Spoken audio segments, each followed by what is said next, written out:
We're back with our operator on cycle 13.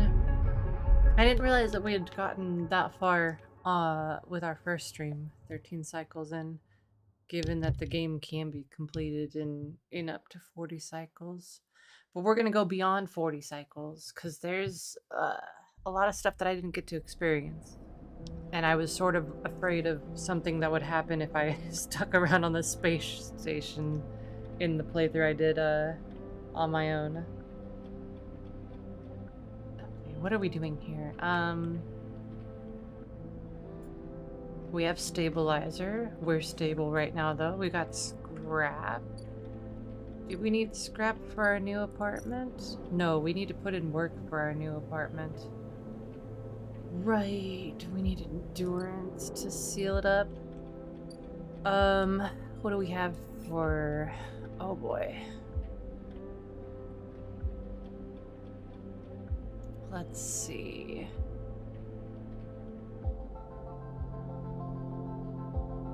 That's a whole lot of stuff. Okay. The ambergris is going automatically, right? What is this? Oh, right. That... I thought we did that. Hack the shipyard and insert... Oh, right. I think that's auto going on its own?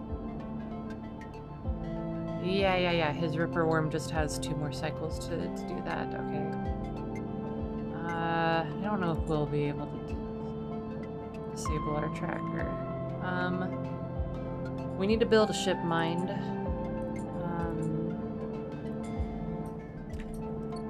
The only unfortunate thing is that money can be a little scarce.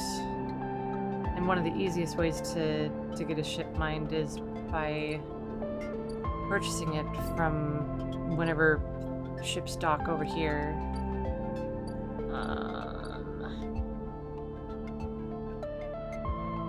I'd like to help Neovend. Neovend is a really good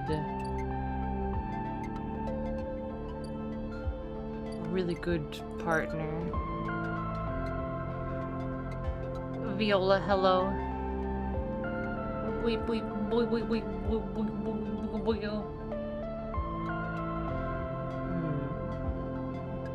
Okay, we need to sleep. Where's our shipping container? We have 2 days to pay off his debt. Okay. We got 42 chits. We're all right. Not like the best, but it's all right. End the cycle and hope that we get good rolls. It's a nice song. The music in this game is beautiful. It's so beautiful. Oh my god, look at that. 3 6s. Fantastic. Okay. Everything's progressed. Great. No.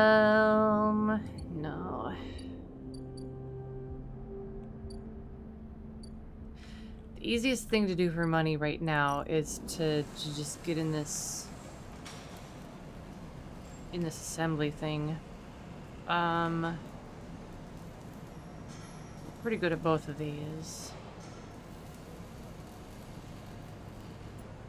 I don't know if I want to use anything on those yet. I need to get some food. Having a keynote would be nice. Yeah, we'll get a keynote or 2. Please be a 1. Alright, you're a 2. That's fine. What's the other one?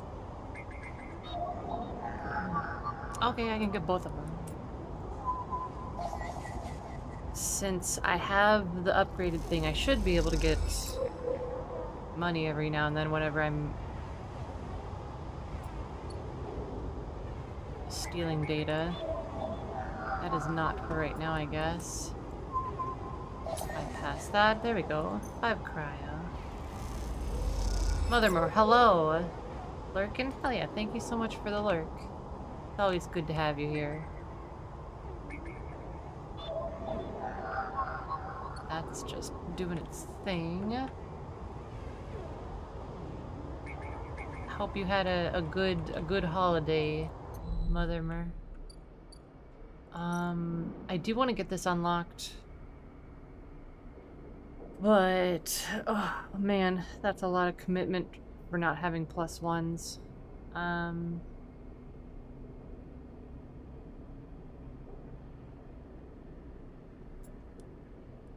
I guess I can put one in.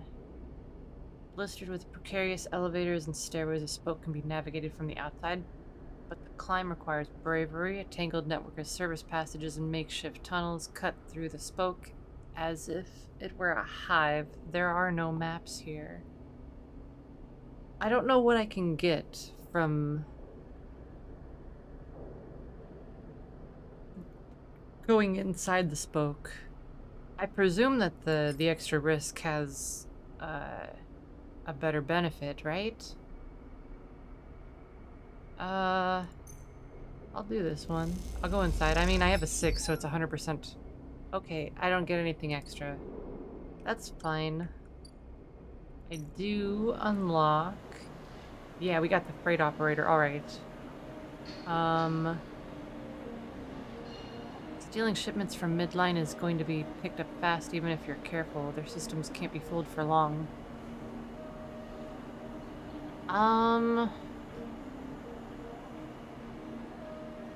Midline runs automated freight down the free spoke. Skilled operators.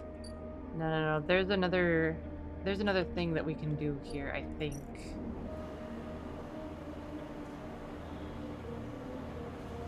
Oh no, I think it was this that I was doing a bunch for money later on.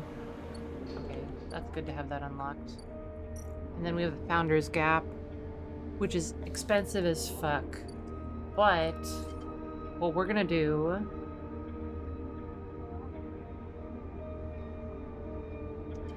is we're gonna get all the way up into here so that our cryo actions are discounted by 20%. That is pretty huge to get.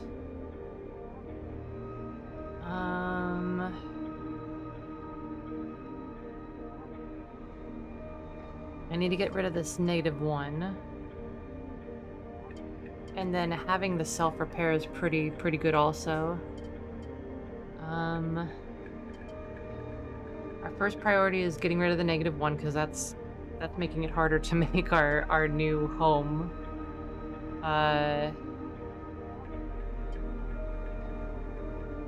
And then yeah, we'll just hardline it for the cryo action. Because boy oh boy is that tough. Spending $150 for the crossing. I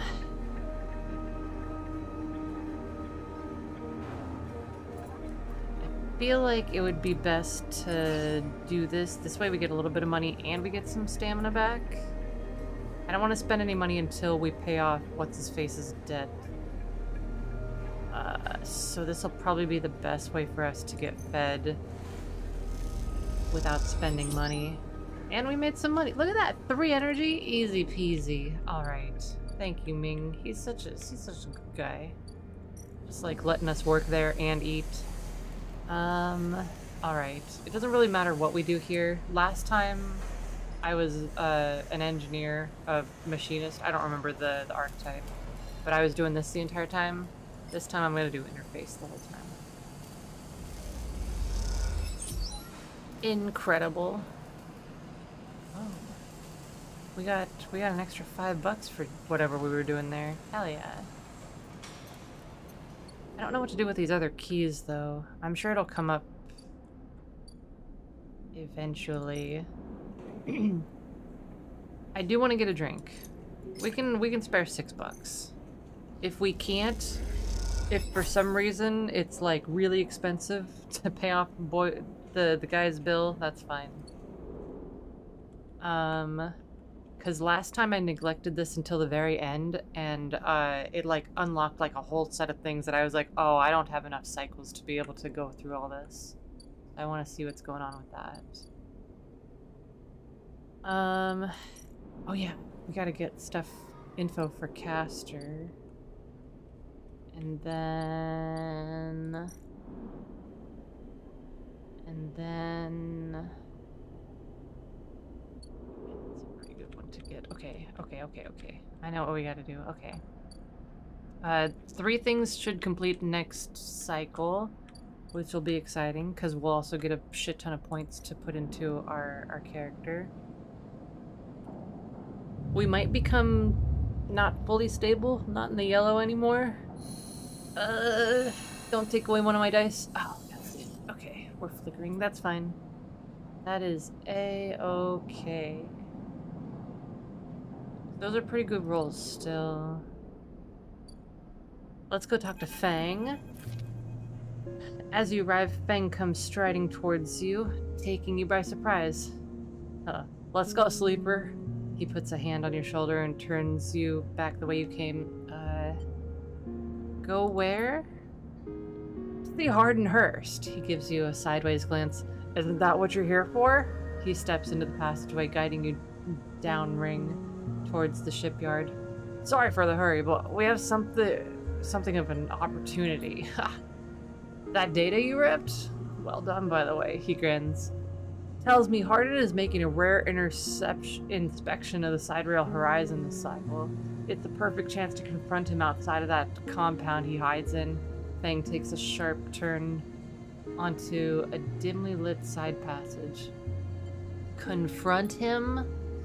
Oh, that's right. This is a perfect time.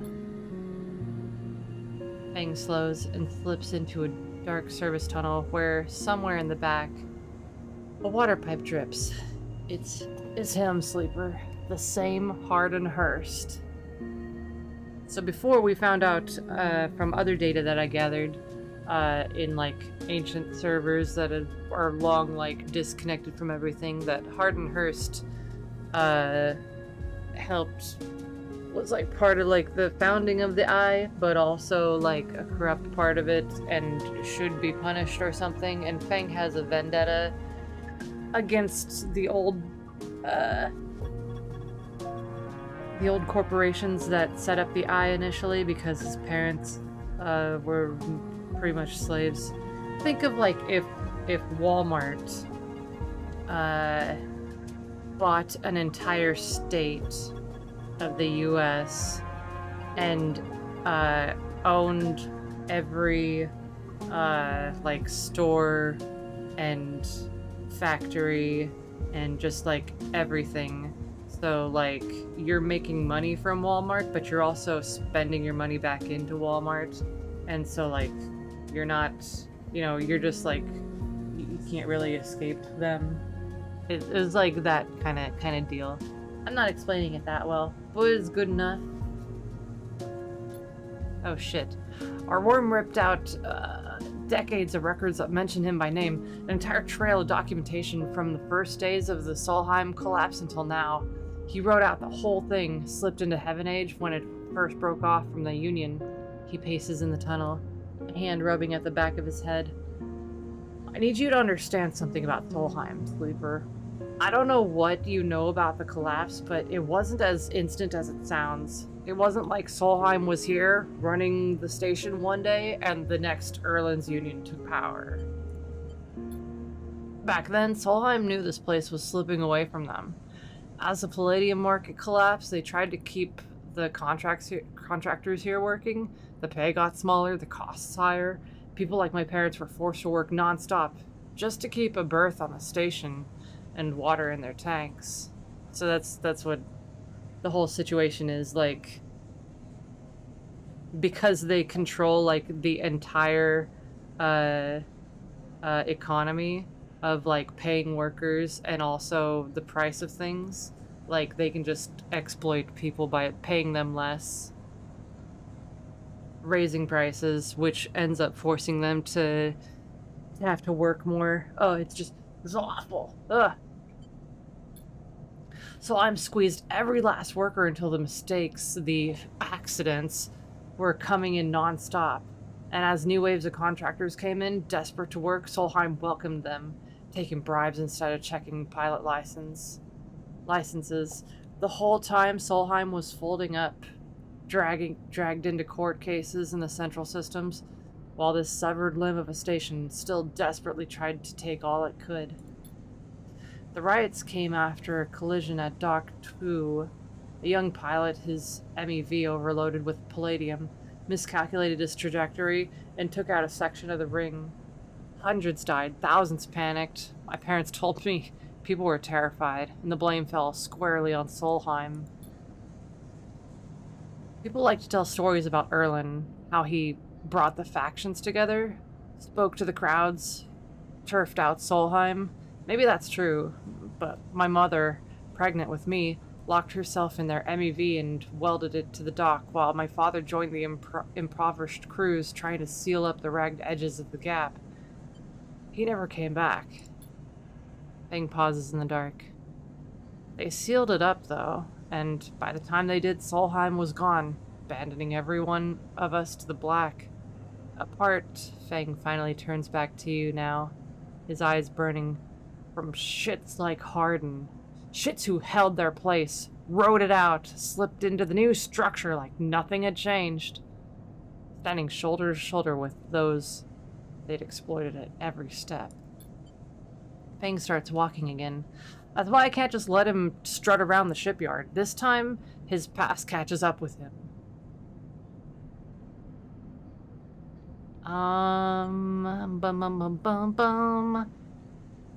Was he still alive? We should think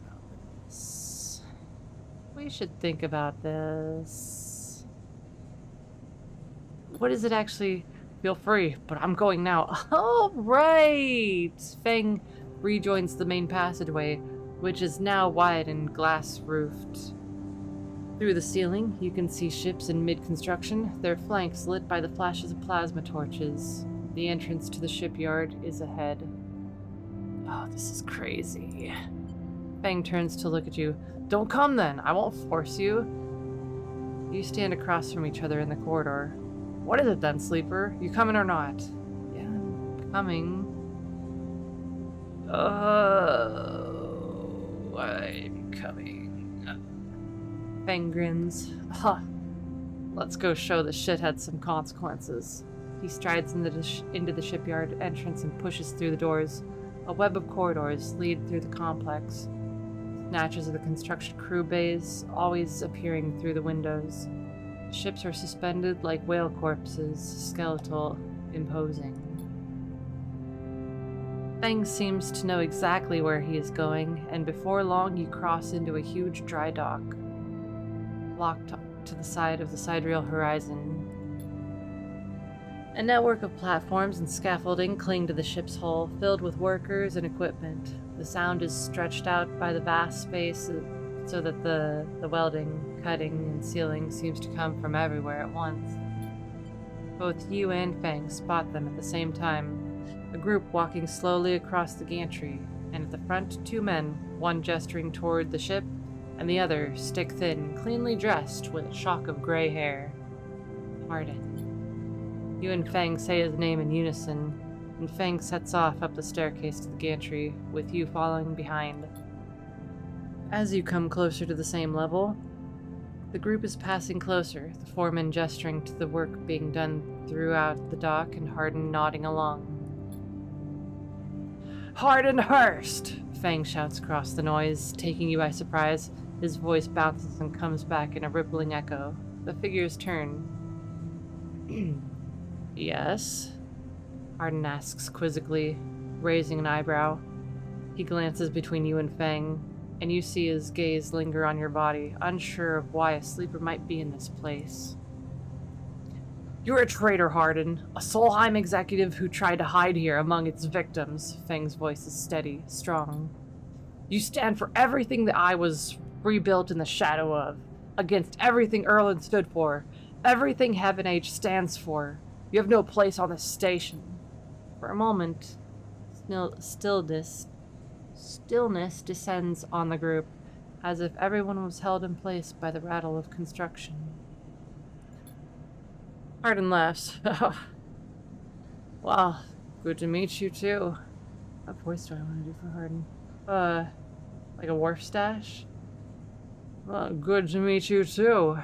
He glances around at those around him. Some are smiling, the others nervous. You're from the system branch? Are you not? Asks Hardin, inspecting Fang's clothing. Fang turns to the foreman. You need to call your security. This man is a corporate agent. Foreman glances between Fang and Hardin, his hands drumming at his sides. Hardin leads towards him and says something inaudible. The foreman nods. Oh!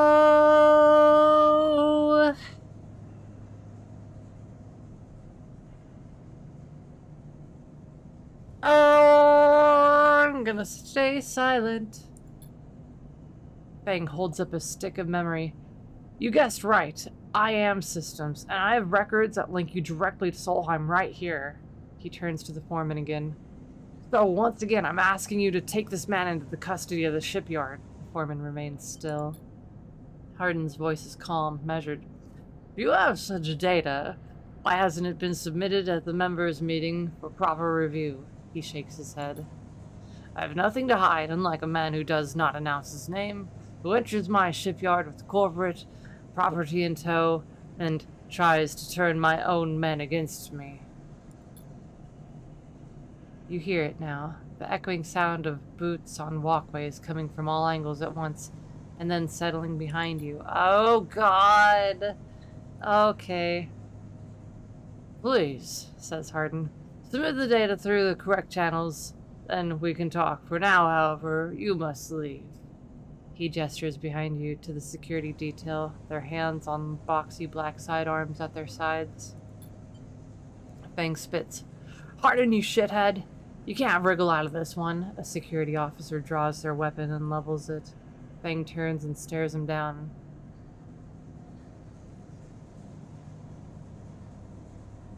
I'm not going for the weapon. Fang? Fang? You look at Fang. He shakes his head and puts a hand on your shoulder. Let's go, says Fang. He pushes through security, heading back down the hallway. Oh, boy. Once security has walked you out of the shipyard and nudged you back into the corridor, Fang picks up pace. You try to keep up as he slips into the shadows of an entrance. Fang is grinning ear to ear. You know, a sleeper. Sometimes people are exactly how you expect them to be. Something pings in his pocket and he takes it out. On the slate, a web of connections starts drawing itself out, stretching to a set of points around the ring. Got him, mutters Fang. What? What's going on?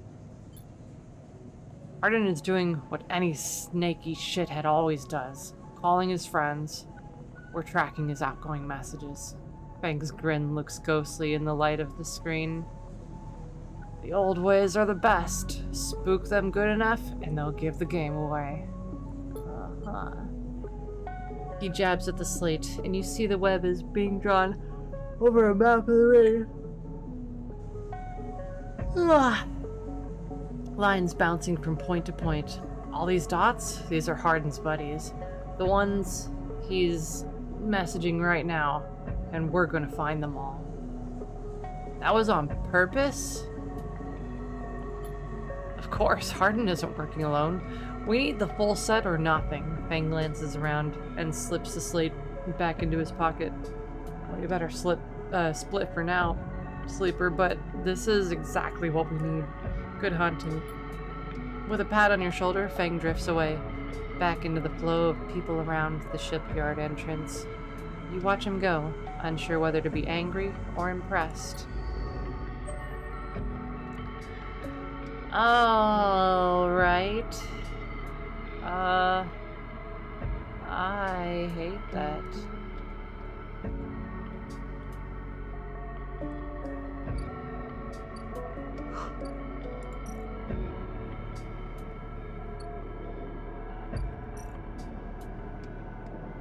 Ever since your trip to the shipyard, Fang has been missing from this bay. What's going on? He's out of office. Interesting. Alright, let's see what's going on with Ankita. Ankita is crouched in the computing core of the Ambergris. I don't know. Swearing to herself when you enter. She doesn't look up.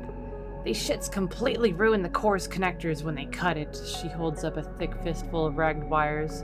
The ship mine they ripped won't even be usable without replacing these. She throws the bundle of wires across the room. Amateurs! Can we repair it? There's nothing to repair. We need an entire ship mine, not exactly the first thing you can expect to dredge up from a scrap freighter. She sighs. The fragments maybe, sections of a mine, but a complete ship mine? No way. Ankita climbs out of the cooling well where the ship mine should be, the space suddenly crowded with her on the same level as you, towering over you as she stoops beneath the low curved ceiling. Come on, nothing to be done here. She leads you back through the guts of Amber, though you could find the way back yourself. The repair process has left you familiar with the cutter's idiosyncratic layout. All diagonal angles and bundled tubes.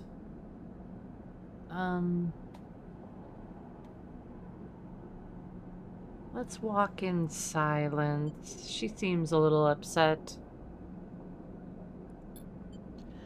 Hums and groans grow and fall as you pass. You reach out and touch the ship gently. You've started to grow an attachment to Amber, and Kita glances at you. Something up, sleeper? Just thinking about Amber. Ankita softens. Funny to hear you use her name like that. She pauses. Not bad, just funny. We've been through a lot together, me and this ship. I'm glad you see why she's special. Ankita seems lost in thought, and you focus on the corridors, ducking below conduits and passing through bulkheads.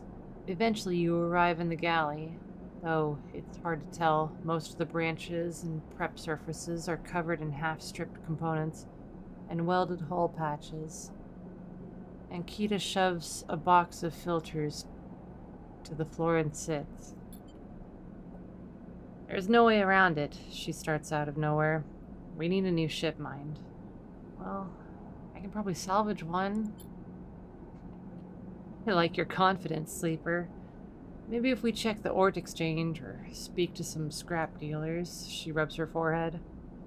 Seems I'm about to do something very stupid, but hey, I came here, didn't I? Why not make a run of it? She fixes you with a hard stare. Sleeper, you're all I've got. No crew, no friends. You're it. She looks uncomfortable. I appreciate the time you've put in on Amber, and I'm sure she would too if she could. What I'm saying is, if you screw me on this, I will kill you. She leans over and hands you a stack of chits. A big stack of chits. You don't dare to count them. Get me that ship mine, Sleeper. Don't you make me regret this. You won't. Whoosh, she sighs. Look, just get out of here before I change my mind. You slip out of the galley and head back towards the main lock. As you do, Amber growls and creaks like a caged animal. You reach a hand out to calm her. Oh. Time to find Ankita a ship mine. Somehow. Alright. Alright. How much money did she... Oh my god. I think she gave us like 80 bucks or something. The ort exchange? There's no... Yeah, I'm gonna gamble her money. Oh my god. Okay.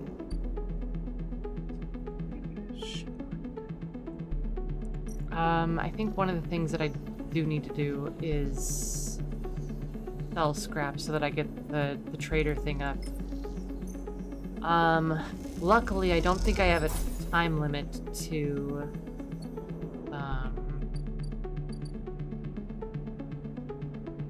yeah, she'll just hang around until I get a ship mine. Great. I need 2 ship mines. That's a tall order. Alright, let's see what this dickhead... Oh, it's 58 bucks? That's easy. Alright. Let's settle his debt. That's not even cutting into her budget? We're fine. We're good, everybody. Alright, did we just get to leave? Nope. Can't believe you just did that. Ethan's mocking laugh comes from along the bar. You look over to see him leaning across it in a pool of light, Empty glasses and spilled drinks glinting around him. That's disgusting. It's always dark in the compressor. But this cycle, the place is packed. A load of spacers mixing with the locals. Usually they run. Ethan spins a glass on the bar, or they go spend their savings on some local heavy I have to put down. They don't pay. I'm just gonna walk away. I don't got anything to say to this guy. Keep drinking or whatever. Ethan gets to his feet. The glass falls and smashes, but he doesn't seem to notice. You think that's it? One round of drinks and we're even? Sleeper. Come on. His hand comes to rest on the belt of his handgun, dangling from a chest holster. It's time to stop. Get some help. Ethan laughs hard, and the people around him turn to see what's happening. I told you already about begging. That wasn't a begging, sir. That was a very clear, direct command. Stop. Just full on, period, stop. I'm a freelancer, Sleeper, just like you. We both signed the contract with SNARP, didn't we? The difference is, my word means something. I didn't sign jack shit. I'm a sleeper. Whoever, whatever the person, the copy, the original mind that I'm based off of, we ain't the same no more. He closes the gap, stumbling a little. What did you think? You could just run away from your contract, your debt? You could just steal that natty little body of yours and take it for a joyride? Play human for a cycle or two?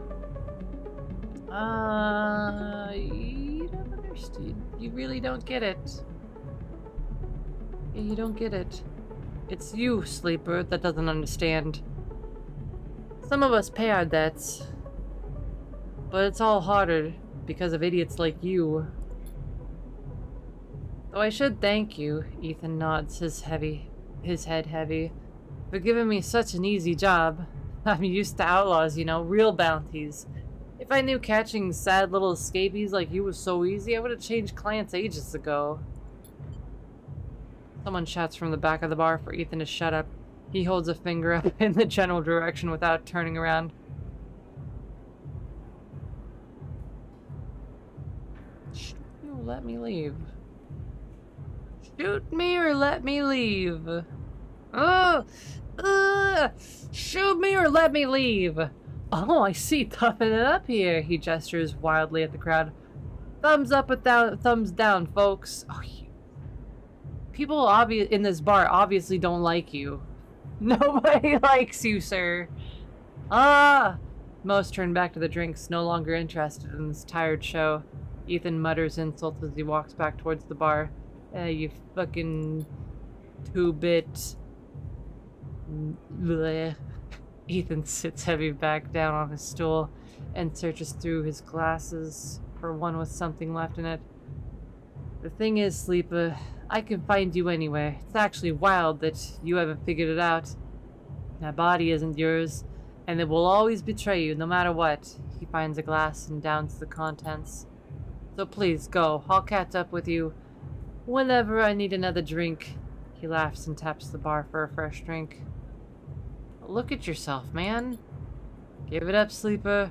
I'm done teaching you for today. He settles his head on the bar and closes his eyes. I'm sick of you. Go find a job. God, you turn on your heel and are out of the cloying dark and the sweet sweat stench of the compressor.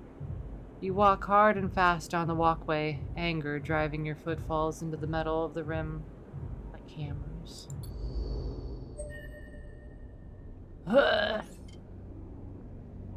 Only got 2 upgrade points. I need that discount, so I'm going for it. I need that at turns down, but it's gotta wait. It's gotta wait. Man, I was hoping that would give me one. Oh, you know what? I can get some yet again data. Is that what I need? Yeah, okay. I'm gonna have to deal with Hunter. Oh, that's bad. Hit again. Oh, I might not be able to. I don't have the rolls. I've only got 4s and a 6.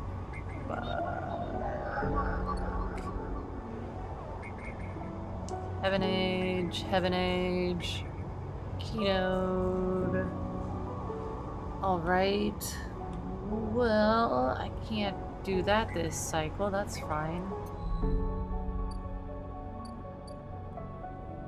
Bum, bum, bum, bum, bum, bum, bum, bum, bum, bum, bum, bum. Tea House. Alright, I can do Heaven Age stuff there. I'm tempted to go work for Fang for some free food. I'm gonna buy scrap. Great. Oh, that gave me a ship mind. Oh my god. Oh my god, I wasn't expecting to get a ship mind fragment. I wanted to buy actual scrap. Alright, there we go. Real scrap. Okay. Okay. That's incredible.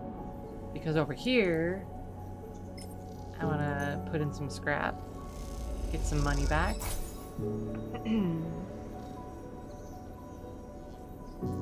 I'm tempted to play the exchange. 25% negative. I can go with the 5 here. Oh my god, I made money? I make money off the exchange? Oh. Interesting. I guess I'll buy the last piece of scrap from this guy. Hey, you buddy. Take the last of your scrap, please. Please. Thank you. That'll at least get us into the Ord Exchange further.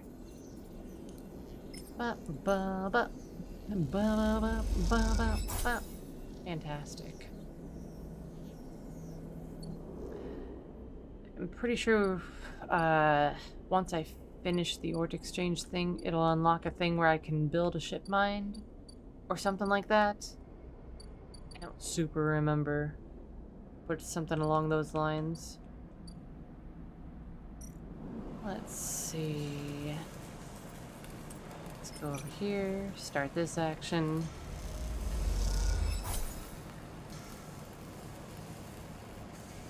Easy peasy. I know that the other one that comes in, like, just straight up sells ship mind fragments. But I think it's like 80 or 60 per fragment. Which makes it really tough to decide what to do with my actions. What else? How many cycles is that? 4? Oh, how much longer can this go on for? Oh, that's fine. That's okay. I am going to... Oh, I have a -1. It's risky. Oh, it's risky. Let's do it. Alright. Neutral outcome. I'll take that. Take myself a neutral outcome.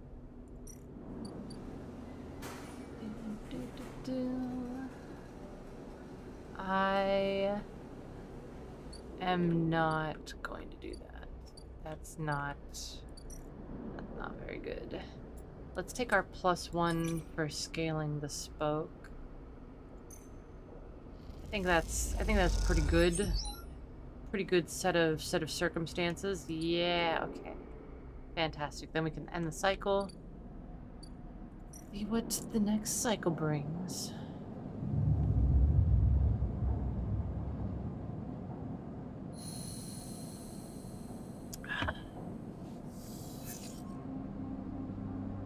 Two 1s and 2 5s.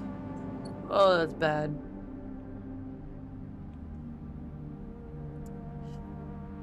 Okay. That sucks.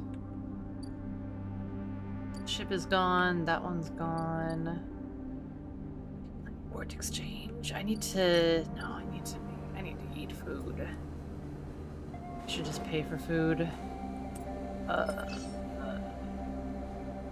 Fine. I'll still get to eat.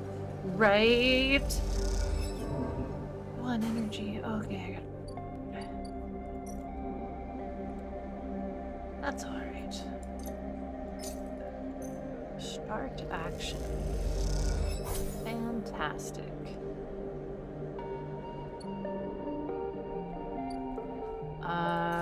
Can I get yet again info? Yes, I can. Bypass. Oh, money. Easy peasy.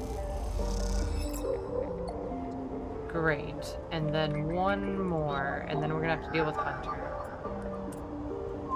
Bypass. Extract. Oh boy, here it comes. Hello, Hunter. Those familiar threads wrap around you, bind you, test. Entity submit. Hunter's strange head bobs in your vision. Your ally in the sealed dock cannot save you. In that globed head you see whirling strings of data, so many spinning there that they threaten to tear through the thin skin and whip out into the void around. What happened to this creature? Threads squeeze you, and you lose any sympathy you might have had. You must escape. You lash out once more, pushing Hunter back, severing threads that regrow as fast as they're broken. As you slip away, you realize you have to find a way to deal with Hunter once and for all. This is getting too dangerous. Oh my god! Oh, that did so much damage to me. Jesus. Oh my god. Alright, fine. Oh, that hurt. Oh my god, that's fine. This is fine. I got some stabilizer. That's fine. That's fine. Let's turn in this data. Oh.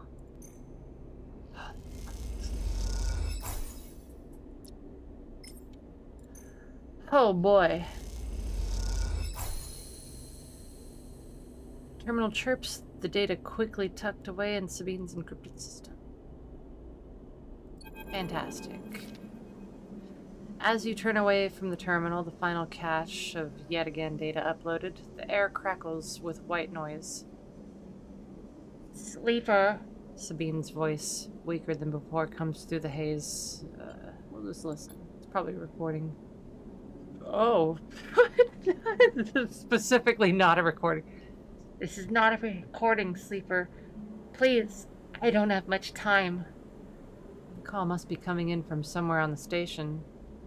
This has to be short. I don't know if Yadigan are monitoring me. Your voice is hushed, distant. You try to focus on it. The data you've been bringing in from Yadigan agents, there's something in it I don't understand. A shrill howl rattles through the signal. That's the shrill howl of the static or digital corruption or whatever. This data is all gleaned from their implants. Records of interrogation with their nervous system, performance analysis, error rates, usage data. I installed many of these implants, and I didn't enable any of this functionality. Their voice dips under the level of the noise, like a swimmer slipping beneath the water. You listen to the waves for a few seconds before Sabine re-emerges. It has to be somehow baked into their wetware's interface. And that's not all. The system compiling this data are connected to some kind of transmission protocol. It's being broadcast. What? Why? Every Yadigan enforcer is equipped with black market implants, retinal enhancements, adrenaline boosters, pain suppressors. These implants are gathering data on themselves, on the enforcers' bodies, on their performance. Why? I can't tell. But I can promise you, these foot soldiers have no idea this is going on. The background tone switches, dropping to a grainy rumble. If they knew, I don't imagine they would be happy with the situation. Yadigan could have a mutiny on their hands. You lean towards the terminal, straining to listen to Sabine's faint voice. I need a few cycles to put this all together, but this might be the information I need to press Yannick into releasing my debt. Stay silent. Suddenly a banging echoes through the call. Sabine's voices suddenly whispered, panicked. I have to go. Come back in 4 cycles. Then the sharp crack of a disconnect and the silence fills the apartment. You step back from the terminal. What does yet again have to gain from monitoring its own members? You try to recall what you know about the gang, but you have little to go on. You think of Toshiro, Sabine's minder? His mirrored teardrop implants set below hard eyes. What data could they be gathering? And more importantly, where are they sending it? You reflexively rub your forehead, trying to think, can you really trust Sabine? How did they come to be Yadigan's doctor in the first place? You don't think of their kindness, their care. You do think of their kindness, their care, but also that glazed look of recognition that they gave you when they first met you. That look stays in your mind as you slip back out of the apartment, glancing around you as you close it up and drift into the corridors of the station, unable to shake the unpleasant sensation of being observed. Oh boy, we're being observed. Oh. Okay, let's get over here and get the junior tech thing going. Yeah. Great. Love that. Man, I can't believe Hunter did so much damage to us. I was not expecting to have to use this so soon. Ugh.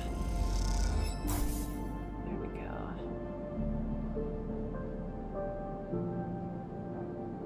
End cycle. That's about it. See ya.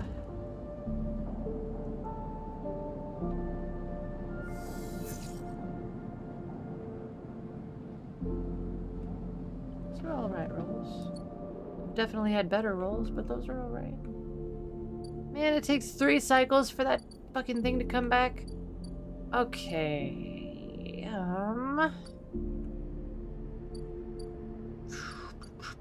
Paz import export. Oh, wait a minute. Can I buy a ship mine? I need... God, 80 bucks. Not 80 bucks, it's 100. It's 300. 300. I'm like thinking of like looking over here at the Maritsukuki. Okay.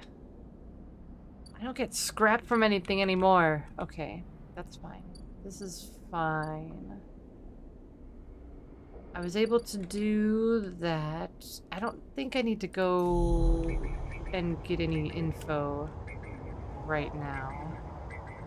I don't need the keynote or anything. So... Man, I'm not gonna be able to buy shit before I have to deal with his debt. Okay. What can I accomplish? The Ambergris, Neovend, Sabine. I was hoping I would get like a mid plotline skill point, but I guess not. Who's Emphas? Oh, he's the cook, right? All of this is just like you gotta keep playing the game. Fuck. Okay, that's fine.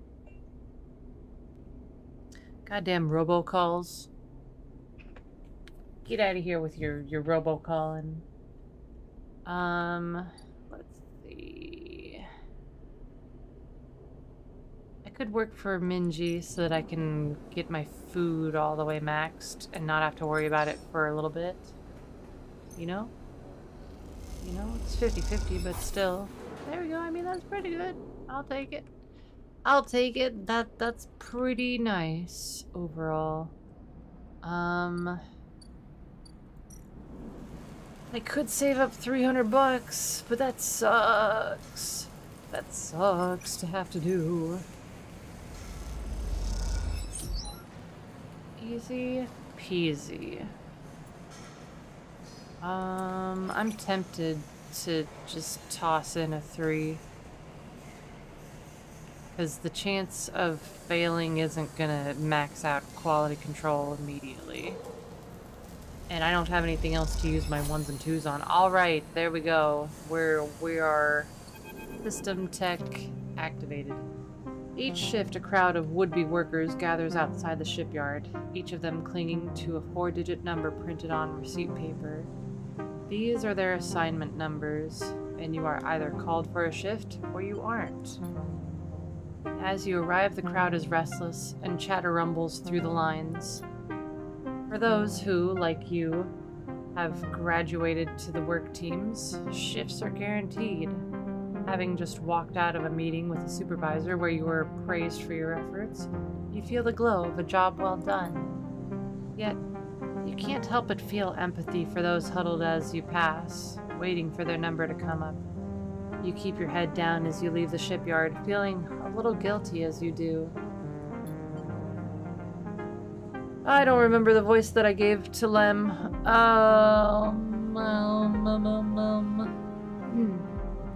Gosh, that little Fumo is cute.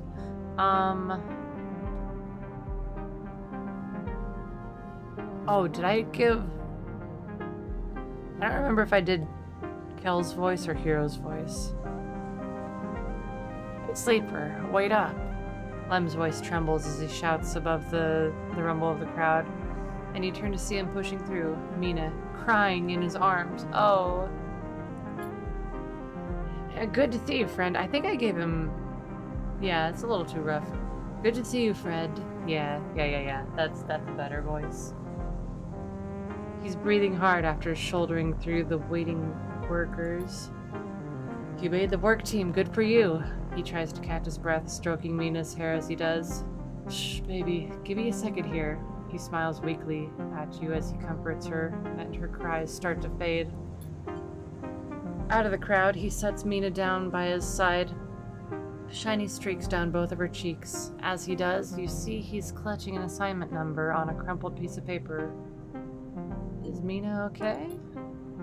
Oh, she's good. We just had to rush up here. He puts his hand on her shoulder and as she clings to his side. Esther, who usually takes her, is sick. He stretches. I don't know. Whew. A noise from the entrance, a klaxon followed by a list of numbers growing brightly on a display screen.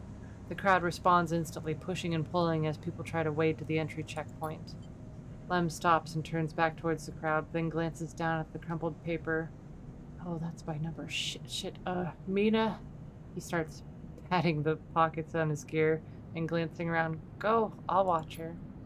He blinks a little, staring. Thank you. He crouches to Mina. You're gonna stay with our friend here, okay? They're gonna help keep you safe. He stands back up. Here, take her bag. He shoves it in your hands. She's got food. She's got... shit, I have to go. He backs away into the crowd. Mina, I'll be back real soon, okay? Be good. Then Lem disappears into the roiling crowd, who are now trying to get into the shipyard before it locks down. Look at her. Mina stands, staring, suddenly small without Lem at her side. She fixes you with a dark-eyed look that you can't quite read. Hi, Mina. She holds the stare, unmoving. The 2 parallel tears tracks still glint on her cheek. Let's look in the bag. You unlatch the top of the bag and see a few metal containers fashioned from scrap components. A battered slate sits on top, blinking a low battery warning, and tucked beside it is a ragged rabbit, hand-sewn. Let's grab the rabbit. It's on her character art. You pull the rabbit out of the bag, its long limbs waggling as you do. You arrived at a sad moment. No, it's okay. Mina, I'm just hanging out with Mina. She's a good little bean.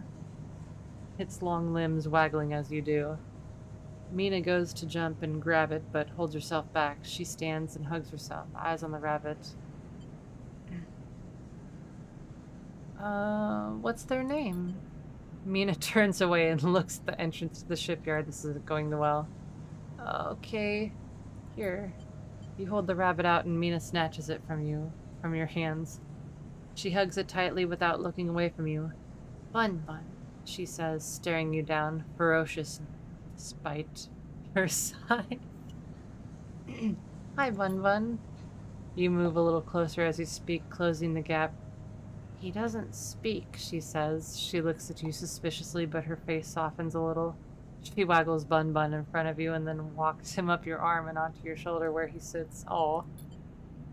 She pokes your arm a couple of times. Are you really a robot? Sort of. Yeah, she thinks. Me too. Mina has more questions. Lots of questions. Questions about how you breathe or if you rest. Before long, you're talking about rabbits and what Esther, the lady who usually takes her, smells like, and whether or not fairies live in ice heating pipes. You pass the time like this, sitting side by side on the floor of the walkway as others pass by, sometimes talking, sometimes drawing on the slate, sometimes playing with Bun Bun, the rabbit. And this is how Lem finds you, just as both of you are starting to yawn. He's dirty and tired, but Mina leaps up his legs and into his arms as he stumbles backwards. You two get on okay? He asks, trying to keep Mina from climbing onto his shoulders. I'm more than okay. Mina shoots you a smile from Lem's arm, her suspicion gone. Well, looks like meaty can be nice. He pokes her in the ribs as she squeals in delight. Thank you, Fred. I mean it. He gives you a warm, wide smile. I owe you. Look, he glances around. It seems like Esther, the lady who usually watches her, is going to be out for a spell. If you ever have some time, I'd really appreciate you coming down to our place in Low End. He grins sheepishly. If you have time. But now I have to take this one to eat. He plays at biting Mina. She giggles in response. See you, sleeper, he waves, and they stumble off down the corridor, drawing gazes from passing spacers as Mina's laughter echoes down the corridor in bright squeals. That's adorable.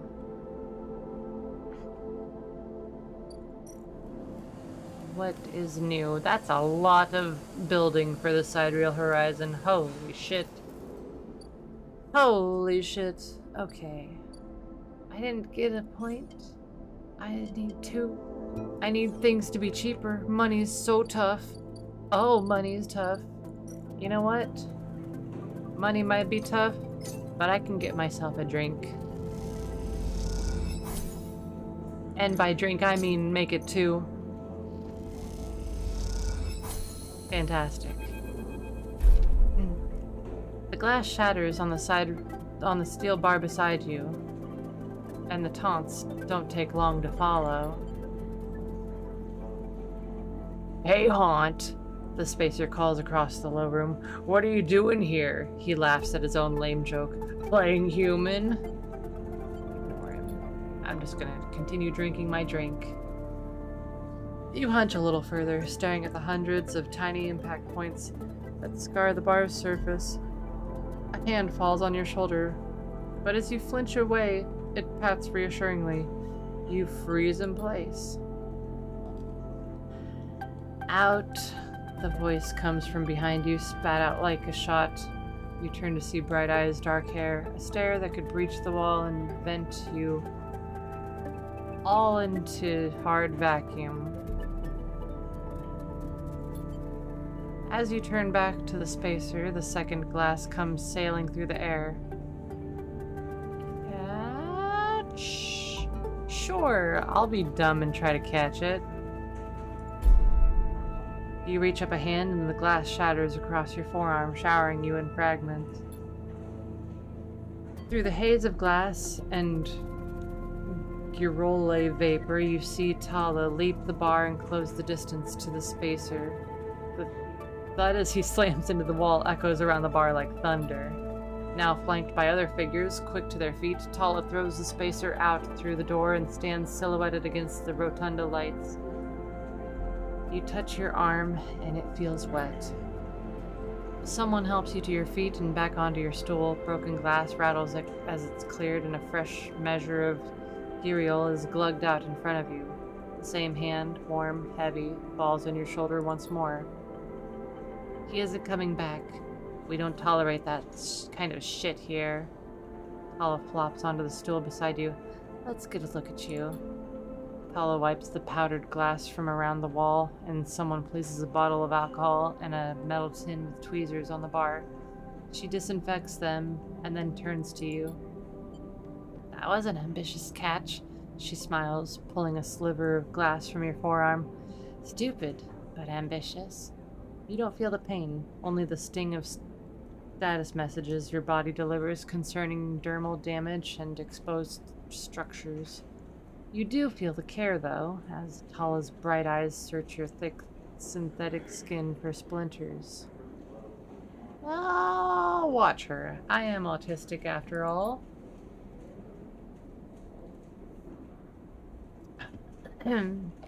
Tala works with the skill of someone who has had to pick glass splinters from the skin of a stranger before. She hones in on each bright shard, all the time tapping the tweezer tips in little rhythms that only she can follow. Tala smiles to herself. So you've been on the eye long? Long enough. She laughs. Hey, you don't need to act tough with me. A splinter clinks into the tin. Not everyone is like that idiot. We don't all hate you. She glances around. Some of the regulars, maybe they fear you. Maybe they're just curious. I don't know. But I do know that the Overlook is a safer place. I know what it's like to be new in this place. Trust me. She meets your eyes. I'm not trying to convince you of anything or separate you from your chits. I just want you to know that if you need somewhere, you can always come here. I know the rations we've got aren't much, and the company is, she leans in, limited. But if you need work, I'll happily put you behind the bar.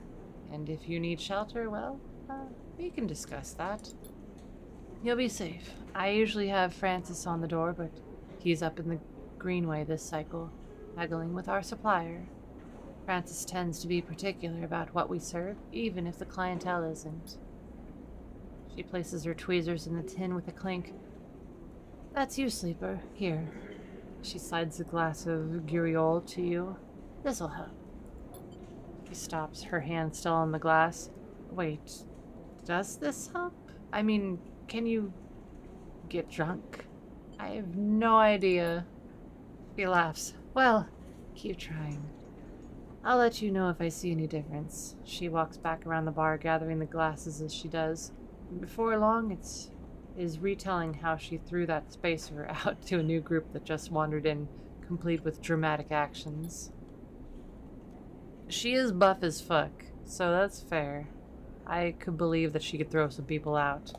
She gestures in your direction, and you instinctively look away, back to the worn surface of the bar. You take a sip of the Giriol. Giriole? Giriole! The earthly fungal tones. I'm trying to think of how else that could be pronounced. Since the last game that I played, I pronounced a character's name wrong all the way until the end. The earthy fungal tones fill your senses, almost blocking out sight and sound. Like divine diving headfirst into a bog. You may not be able to get drunk, but this connection to something grown, something fermented. It was a good pronunciation? What was a good pronunciation? In Stars in Time or here? This connection to something grown, something fermented, something old. Feels good. Odile? Odile? Odile?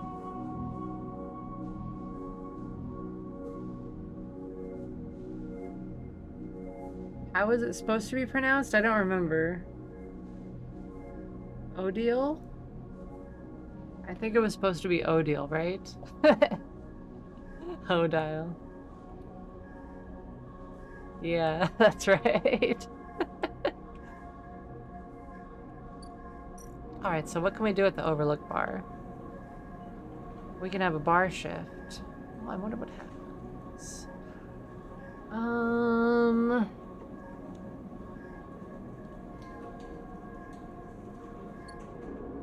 I am going to use...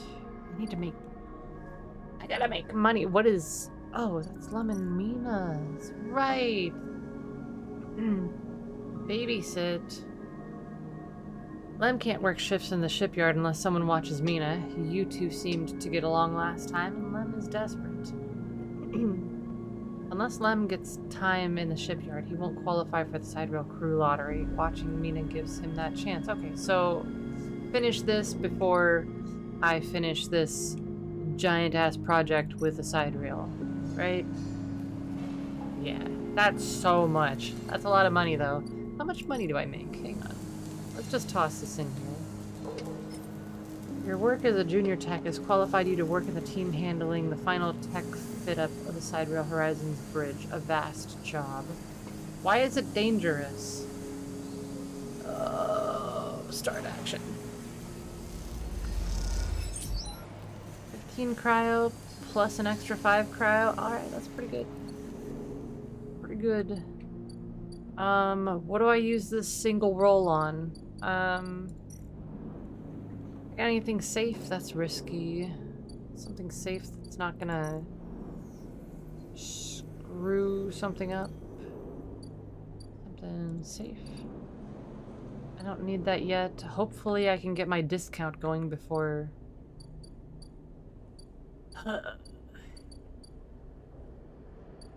Yeah. This is safe. What could the negative be? I don't want to risk it. I think I'd rather do something down here.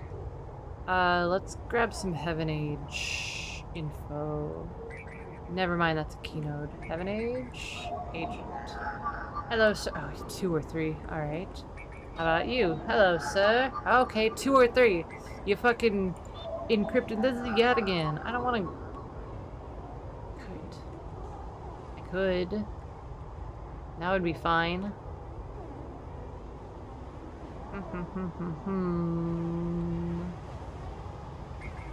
What does the keynode need? 2 or 3. Alright, fine. I'll grab some yet again stuff. I guess. Extract. Give me an extra 5 chits. Come on. Oh, okay, fine. Whatever. What is a 20% discount on 300? 60? It would be 240? Oh, that's still expensive. Oh, that's expensive. Oh boy. That's fine. That's fine. I can totally make that much money. And still keep myself fed and set up with stabilizer. Right? Right? We can make another 110 bucks. Given that 2 of the stabilizers that we used so far were free. But I mean, that's like, you know, a good start. You know? Good old little start to start with and be set. Pretty good rolls, pretty good rolls. Alright. What do we gotta work on? I need these things to finish. But I gotta deal with the compressor club first. That'll finish at the same time as these 2. He'll be next time. Definitely gonna work on the Siderail Horizon. I need to pay to go across the Founder's Gap still. Let's finish doing this. Yeah. Let's finish this. Because we will need to get to the center of the space station. Oh, it gave me energy. Wow. Now we can go up. Send to the hub. Fantastic. What do we got up here? Keynotes. I see. Oh, that's some hacking. Holy shit. This node is connected to a remote array, and it buzzes as it picks up the drive signatures of passing ships. I'm kind of tempted to do these, but I know that I don't need to right now.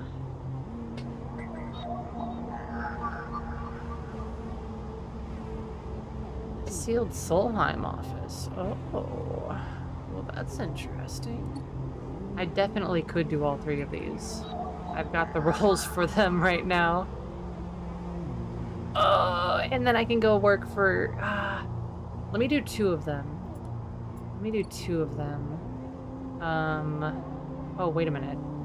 I only get 2 wait a minute. Hold on. That's the descent. What do we got going on at the hub here?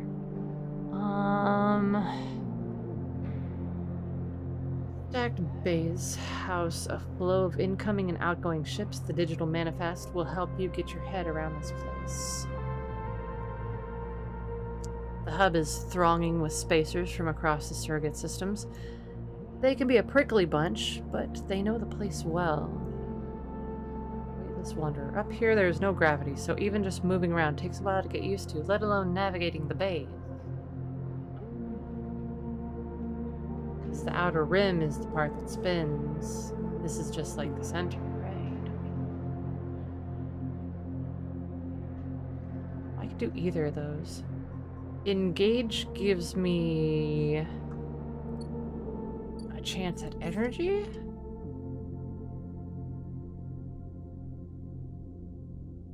Chance to gain random scrap on engineer actions. Gain energy from engage. Cryo on interface.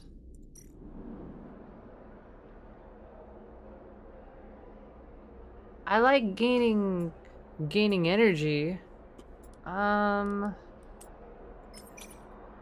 Spacer socializing. Let's do that. Let's see if we can energize ourselves a little bit. Well, no, but we did get 2. Alright. That's pretty good. What is this? Gimbal Lounge. Gimbal sells itself on its spinning sphere, which claims to produce therapeutic gravitational effects. It doesn't, but they sell food. Oh. That's an expensive-ass meal. I don't need to right now. And it doesn't even have a thing. Like a fill-up wheel, you know? To... Do I have just 2? Okay, so up in the center, I've got 2 chances to do something before Hunter comes up. Wait, it was question marks. Oh. What if it's killer? Because they said that Hunter, like, did, it revealed something so that something killer could something. You know? Understandable?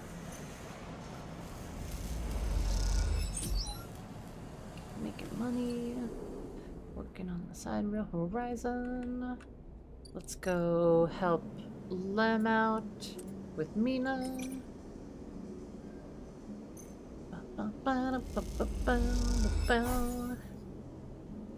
And I got an energy out of it. I love that. Okay. What else do I need to do? Oh, I can play the exchange. Oh, but I don't have a plus on there. I need to do that next cycle. Can I work at the Overlook Bar? I got a +1 here. All right. I do want to see where this leads. Let's take this bar shift. Good service. 15 cryo? Dude, what do you mean the pay isn't that good? That's as much as I'm making being a goddamn super super brain person on the side rail project. Kidding me? Getting me out of here. Alright, let's end the cycle. We're making money. We're either gonna find 2 more pieces of a ship mine, or we're just gonna outright purchase one. Oh my god! What? Incredible. Alright, let's see what's going on with... Oh, what? Why is it hardened? What happened to our buddy? What was his name? Ethan.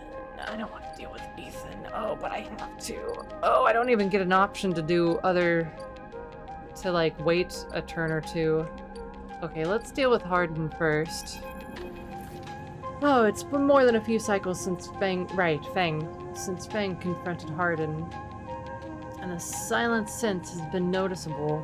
In your time with Fang, you haven't exactly found him to be reliable. Yeah, that's how I feel about him, for real. But you did expect to hear the end of whatever plan he put into action.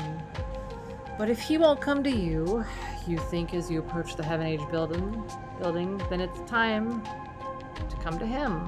After all, he did promise to fix your tracker, and you are getting nervous. As you approach the bay doors, you see them wide open, and the light pouring out of the once dark room. Stacks of servers and terminals sit outside the bay, suddenly robbed of their mystery by the bright flood lamps. A figure in Heaven Age security fatigue steps out of the bay. As you get closer, carrying a stack of hardware. Walk away. Walk away? That said Harden when we clicked in here. I'm gonna walk away. Let's walk away. This already looks like trouble. You lower your head and shift your direction as smoothly as you're able. You again! Harden is there, leaning beside the bay entrance so calmly that you barely noticed him. He has a slate in his hand, an inventory of seizures scrawled across it. Predictable. Further evidence of Fang's collusions. You see another security office come out of the bay and take notice of you. Harden? Do I run? Just run? Just run? I'm just gonna say Harden. Harden pushes away from the wall and comes closer. Don't worry, Sleeper. We have all the evidence we need. Confession won't be necessary. He gestures around the stack of hardware. Spying on fellow Heaven Age members, hoarding Solheim materials, an obsession with corporate data. Speaks for itself, does it not? That was his job. As far as I know. And what would you know about jobs, Sleeper?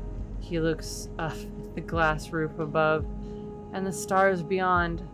We're the ones that provide the oxygen you're breathing, the light you're seeing, the systems you use every day to live out your cycles. This place was hard fought for, Sleeper. It took work, diplomacy, and strength to stop the Eye descending into chaos after Solheim collapsed. Not blind conviction or self-interest. Fang isn't selfish. I know all about the background of our mutual friend, Sleeper, and don't you worry about that. His parents would be sickened by the damage he is trying to do to the institution they helped found. You see, Sleeper, we're proud of our history here. Andre Erlin and the First Union founded this place, and Heaven Age has wielded its values into the station's very walls. We will never turn away from the hard-working, the just, the true citizens of the Eye. That sounds kind of it sounds kind of sus, my dude. Heaven Age aren't a gang like yet again. We aren't pirates like half the spacers you'll meet in the hub, or esoterics like the Hyphia radicals in the Greenway. We are the true backbone of this place, proud and true. We named Erlin's Eye, Sleeper. This is our station. He meets your eye. So please, take your false accusations elsewhere before I decide I need to that confession after all. I wanna fucking spit in his face. History will catch up with him.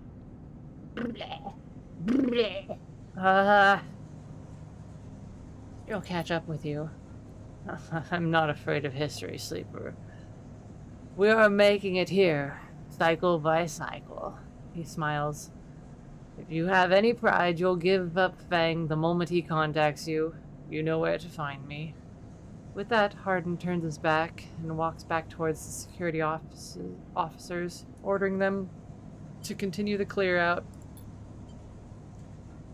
As they do, something catches your eye among one of the server stacks, a crumpled hand-printed box of synthetic chewing gum, a penguin character grinning from the brightly colored card, and scrawled onto it, a speech bubble reading, "Take me to Tambor." Take it.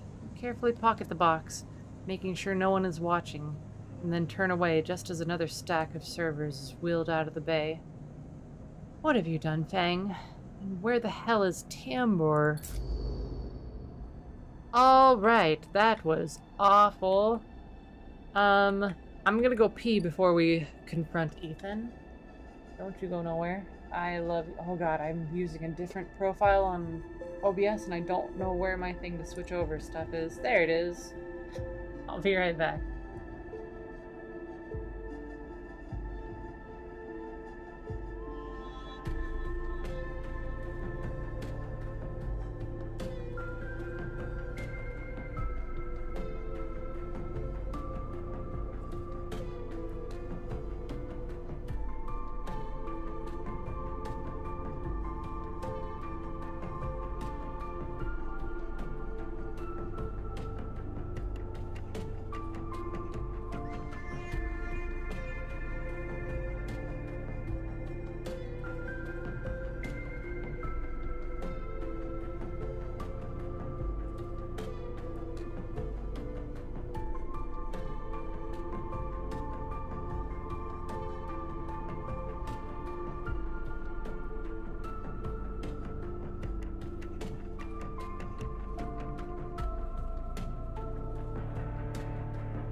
Hello. Oh, welcome back. All right. See, there we go.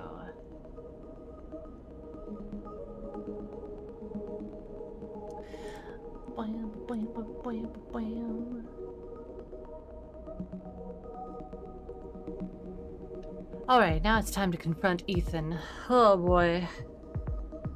This is gonna be fine. It's gonna be fine. I'm not worried. Compressor is quiet today. The usual crowds are elsewhere, and the pumping music washes over a handful of spacers and a few drunks. Ethan is still in the same stool, in the same pool of light.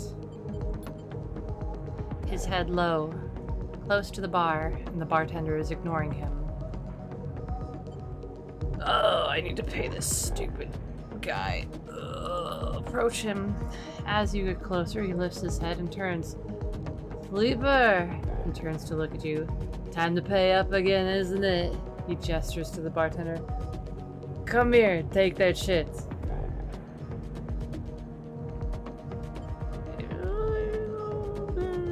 I'm gonna be like, no more, Ethan. You gotta stop this. Come on, Ethan. No more. Ethan doesn't even look at you. He props his elbows on the bar and holds his head.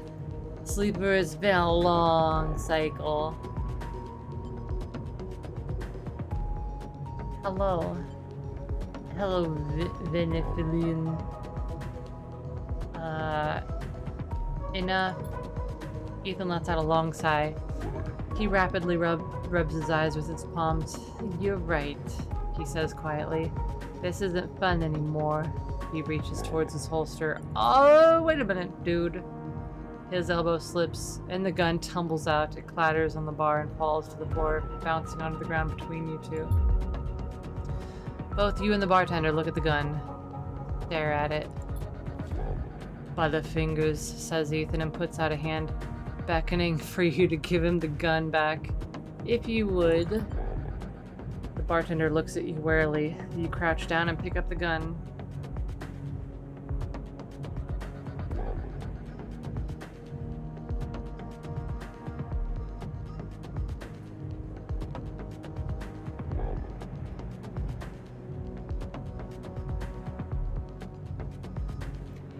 I'm gonna hand it back to him.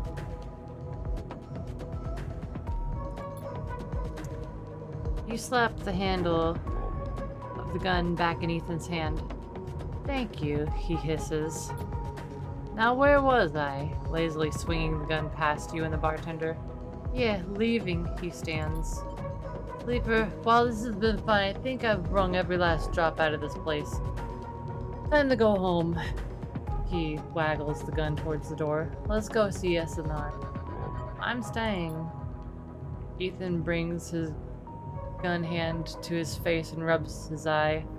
Well, he says, the bounty pays half, but he levels the gun up to you and pulls the trigger. Gun clicks.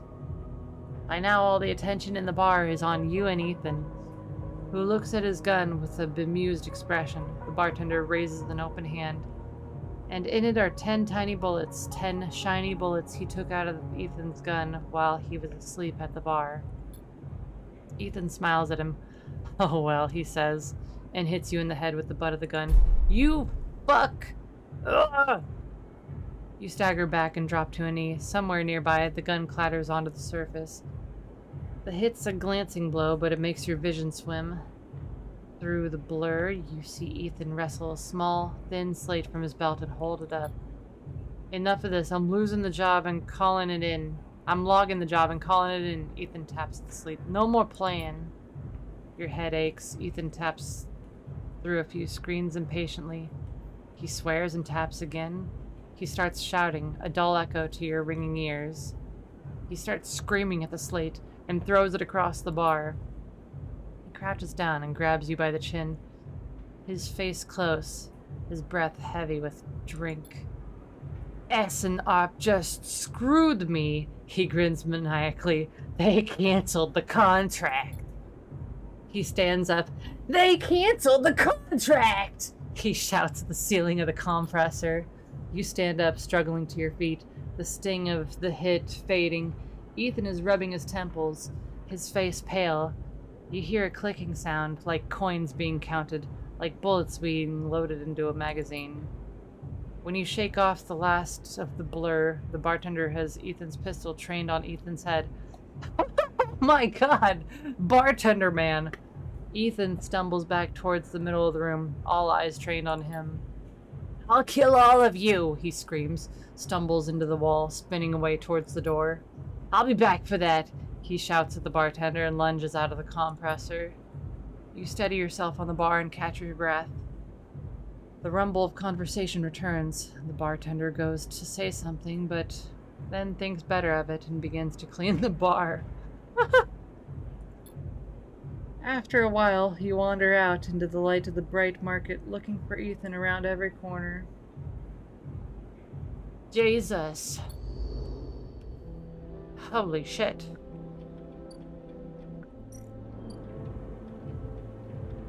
Ethan's vendetta. Ethan may be disarmed, but you doubt you've seen the last of him. 8 cycles? That's pretty nice to not have to deal with him, alright. So we got a shit ton of decent rolls. The timbre. We do have Fang's gum box. You feel stupid doing this, but the penguin says take me to timbre, and this is the only timbre you can find.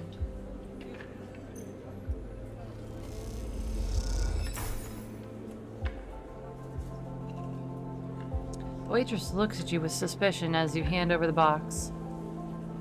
Is this the right place? As you go to leave Timbre Tea House, a hand falls on your shoulder. Bleeper. Fang hisses from behind you. How did you find me? Hardin has your hardware. Don't worry about that, Fang smiles. He has no idea what to do with it. Fang guides you down a set of stairs. To one of the Timbre's lower levels, the tea house is stacked with curved mezzanines, all connected by a central atrium. The levels are filled with makeshift booths and bars. The conversation bounces busily off the metal walls. Fang sees you looking around. This place used to be a fuel tanker's main drum, hence the name. The tea house part is a bit of a misnomer, though. You can get anything the eye offers from this place, but real tea isn't exactly readily available. He picks a booth. It's self-fashioned from some old salvaged tanker container lined with spongy insulation foam and collapses into it. He looks around furtively. Don't suppose you've seen any Heaven Age types. They don't usually come out this far. Fang, what's going on? Yeah, I'm kind of sick of him. Like, I want him to do something about my tracker. I've done a whole lot for him already. The tracker could be like a good, show of faith, a goodwill, you know, not just stringing me along. Ugh. And well, I'm suspended. That's the first thing. And the second thing is I'm pretty sure Hardin wants to drop me off the rim of the eye. He grins. Doesn't bother me though. It shows we hit a nerve back there. He picks a scrappy hand-scrawled menu from the table and tosses it over. What are you drinking?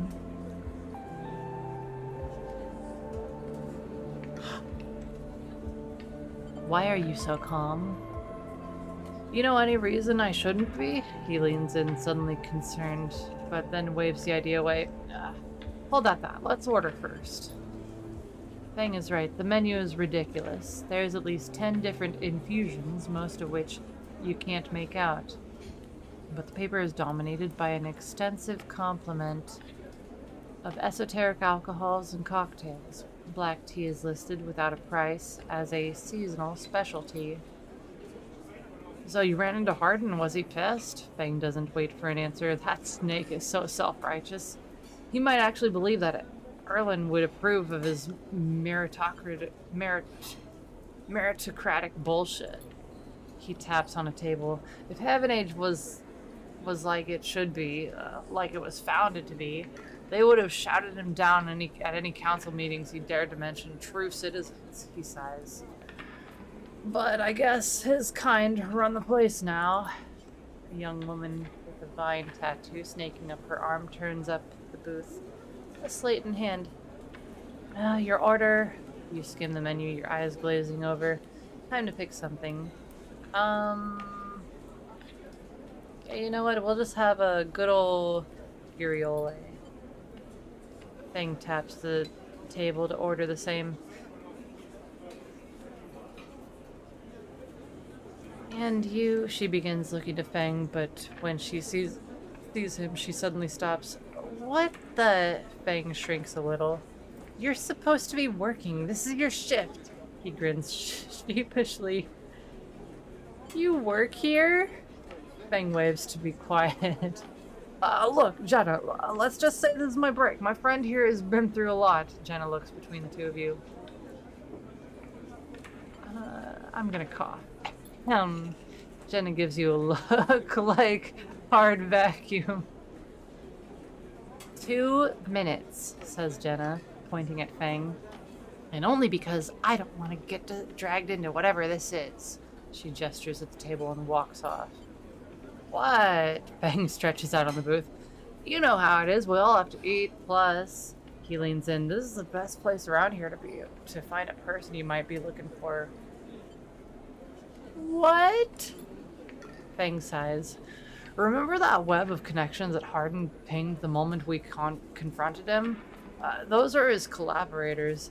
And if we want to understand what a Solheim executive might be getting up to on the Eye, those are the people we have to find.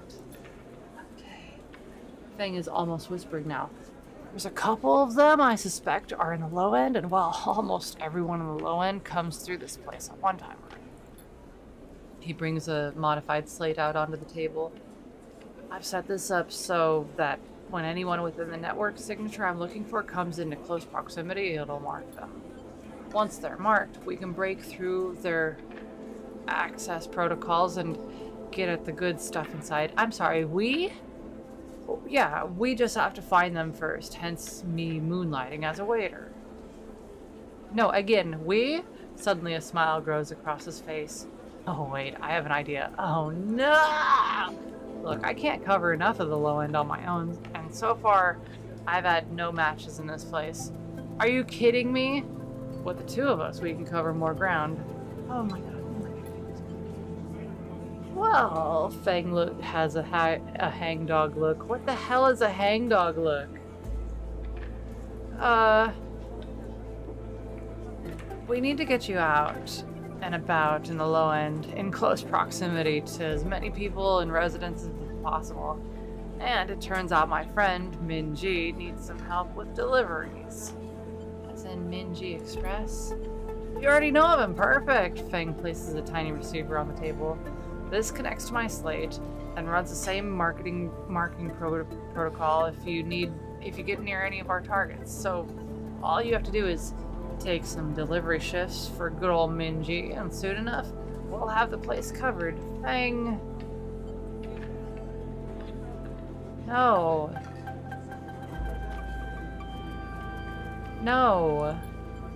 Wait. He glances around. Don't give me that. You think I like working here? And I thought you could use the tips. We are in this together, right? Are we? I just want my tracker fucking disabled, dude. Ugh. Yeah. You think Hardin is happy to have you wandering around this place? He might have let you wander off for now, but I'm sure he has his eye on you. This is on you too. Feng slips his slate back under his clothes. Just head on up to Minji Express, take a delivery shift, and we'll see what shakes up. You manage to find anyone and extract any data, bring it right down here to me. They have me on double shift, so I shouldn't be hard to find. Jenna walks past, carrying a tray of drinks, and sharply catches Feng's eye. I don't think she's bringing your drink. He stands. I think it's time we called this meeting to a close. You grab the receiver from the table and slip it into a pocket. See you soon, sleeper. Stay safe, Feng adds before turning and walking off towards the bar, whistling as he does. I just want one more upgrade point so that shit can be cheaper, please. Oh. Oh.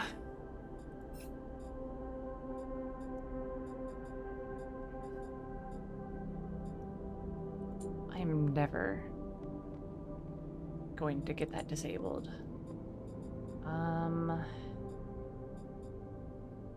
We have one more for Sabine. Right. Lem and the side rail ticket. Okay, well, let's put in a little elbow grease on our house.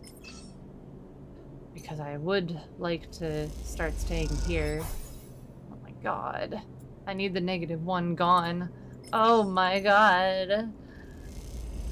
Not like this. Oh, just +1. That's fine. That's fine. I'll have a new house eventually. Until then, I'll just stay in the shipping container.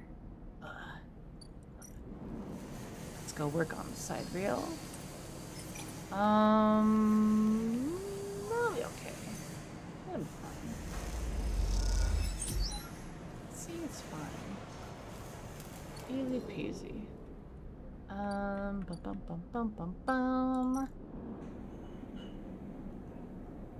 kind of want to keep working here. I don't want to use a 6 on it though. What can I use a 6 on that'll be useful? Oh, the ort exchange will be useful to use a 6 on since I don't have any scrap. There we go. That'll give us the 2, and then we'll be a trusted trader, and we got 19 fucking cryo. Jesus. Oh, no, wait. The thing that I opened up is the ort fabricator. That's right. Yeah, okay, that's what I do with the fragments. Okay, that was a good use of our stuff.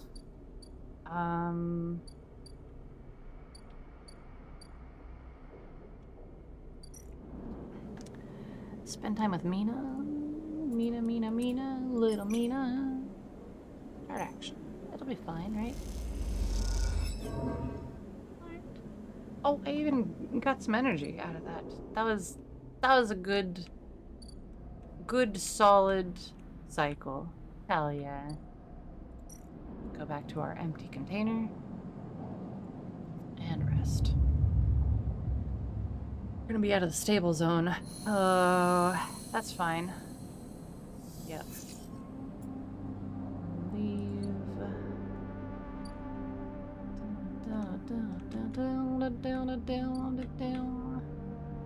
Okay, this is what I'm talking about right here. Right here. That's so expensive, but I can make it. I can make it. Oh, but they only got 2. Oh. Haggle over prices. Wait a minute. Hold on. Why is that so expensive? Hold on, sir. Could you... Yes! Yes! Okay, that... I wasn't expecting 20 off. Holy shit. Give me both of those ship mine fragments right now.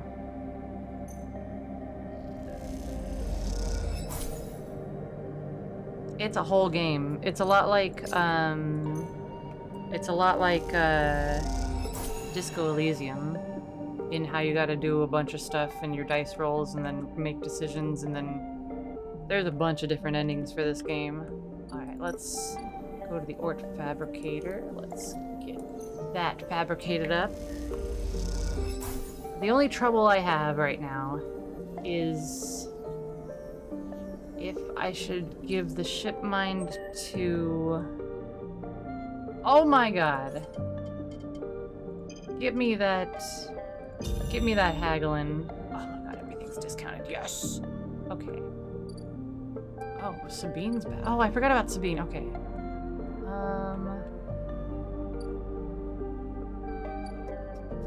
Do I want to use the shipmind core on Neovend or on the ambergris?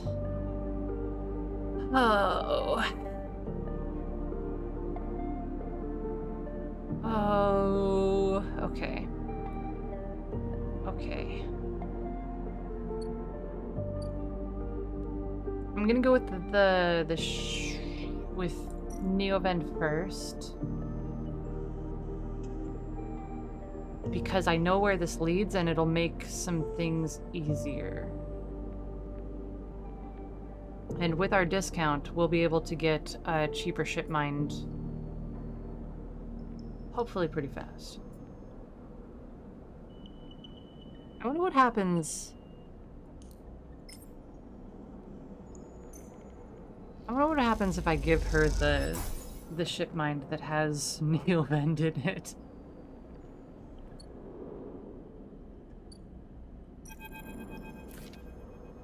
Sleeper, must express plan before we begin. Neovend is impatient. The prospect of being free from the vending machine, clearly too much to take. Ship mind has no output features. Will be mute until slotted. You won't be able to speak. Correct, do not worry. The servo motors in the machine begin to rev. Neovend's anxiety clear. First imprint ship mind. Then slot imprinted ship mind into physical port close to hunter nests. Once slotted, we'll track hunter at each.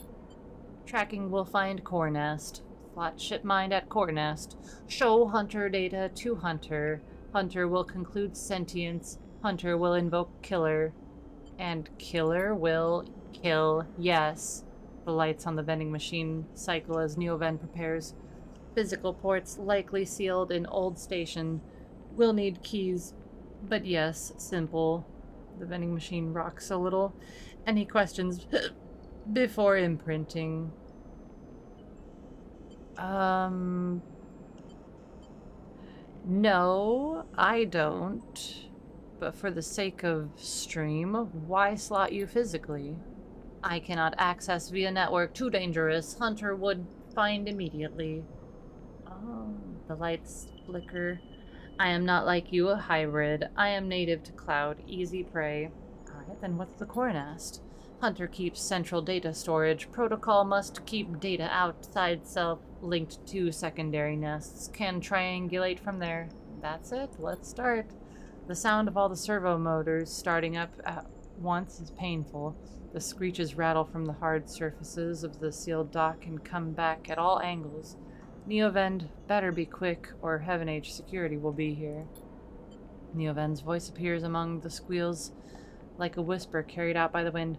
Machine is not designed for this task. Few sensors, limited inputs. I work blind. Wish me luck. In the top part of the compartment, a set of arms align with the ship mind, clunkily scraping against it. Can I help? Silence best. Also, if machine ignite, put out fire. The metal creaks as the servos open the ship mind. Its layers of silicon nestled like an onion skin.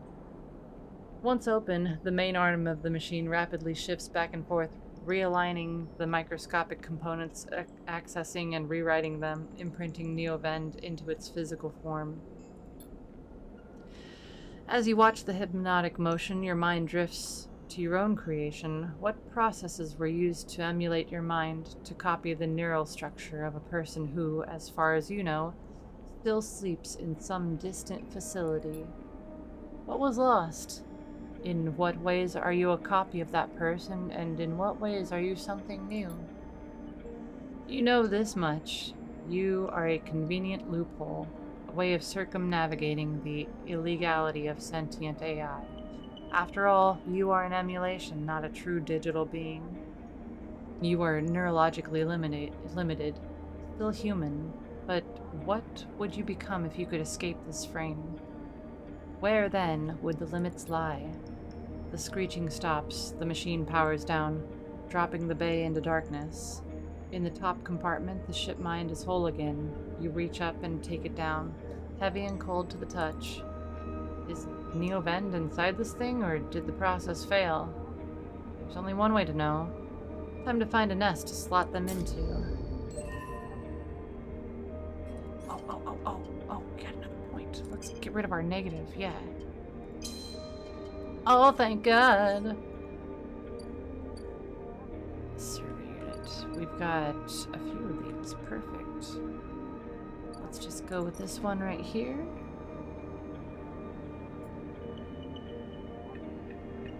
Oh, I need the encrypted keys. Oh. Mad tangle of wires as thick as your arm crowd around a server unit, sealed shut by a maglock. This must be the place.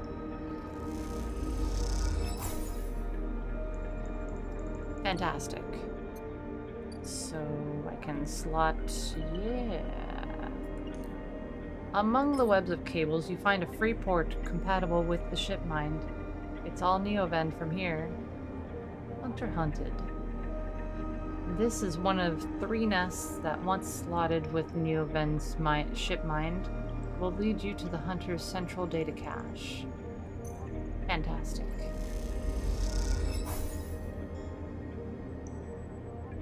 Alright. That means that I need the last key node right here. And I've got 2 that I can slide in there. Perfect. And I got 5 data, 5 cryo, 5 chips. Fantastic. Get the hell out of here. This one. Right? Wrong. This one.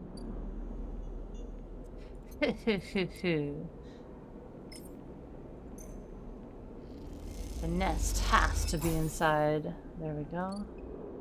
And back in. And Neovend.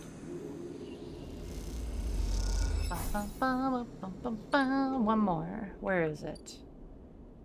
Glowing nest. Is it all the way on the other side of the station? Oh, here it is. Hello, hello. I've got an encrypted key for you. Just slot that right in there. Open that bad boy up and then just get right back in there. Slot in your ship mine and start the action. And then bang, boom. Bob's your uncle and call it a day. Oh, yeah. Who is this? As you leave the nest, something flips. You find yourself inverted, floating, dragged by one arm through the cloud. The threads shift and realign as if they are leading you somewhere. Look ahead. You look up and see a corridor, a canyon, a street in the low end. On either side, buildings flicker with markers of activity. Sigils showing network access, data transfer, download, upload. Between them, dance ghosts. Protocols carrying or mirroring or shadowing data. Sometimes silent, sometimes chaotic. This place moves unlike any digital space you've ever imagined. Something strange is happening here. You look down, expecting to see the heavy cylinder of the ship mind in your hand, but in its place is an orrery. A sphere so bright it burns your eyes is surrounded by rings in orbit. Other spheres tracing silken lines through space. As you look closer, you pick out 1,000 sigils of 1,000 stations and ships, glowing like smoke, like dust. Then you see it. Below the stacked rooms, the units and apartments, the wires and the pipes, and the buzzing systems that run through it all. In the warrens beneath the low end is the Hunter's core nest. This is where you must go. Oh yeah! Where's the warrens? Right here. Fantastic. We still need to do Sabine, but I'm gonna keep doing the ship mine stuff. Or I mean the Neovend stuff first. Okay, we have to unlock it. I see. That's fine. That's good. The dripping dark, derelict corridors of the Warren hide the Hunter's final nest. You must find it.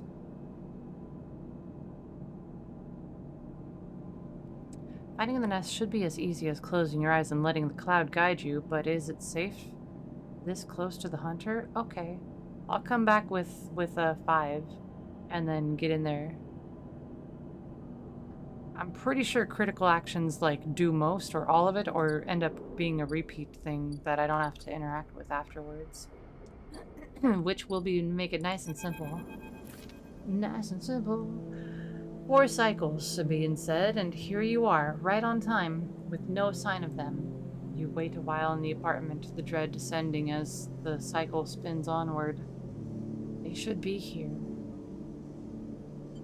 Let's check the terminal. You check and double the terminal for messages or recordings. Nothing, just the pale glow, the silence. Check the door. You pace back and forth around the apartment, the rumbling of the station suddenly so present and loud. You go to the door and open it to an empty corridor. You close it again. Well, we'll wait. You try to settle down to wait. You sit on the bunk and stare out at the tiny room. Where the hell are they? A knock on the door.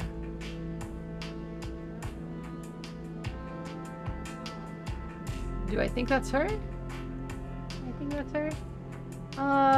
Open. Why would she knock?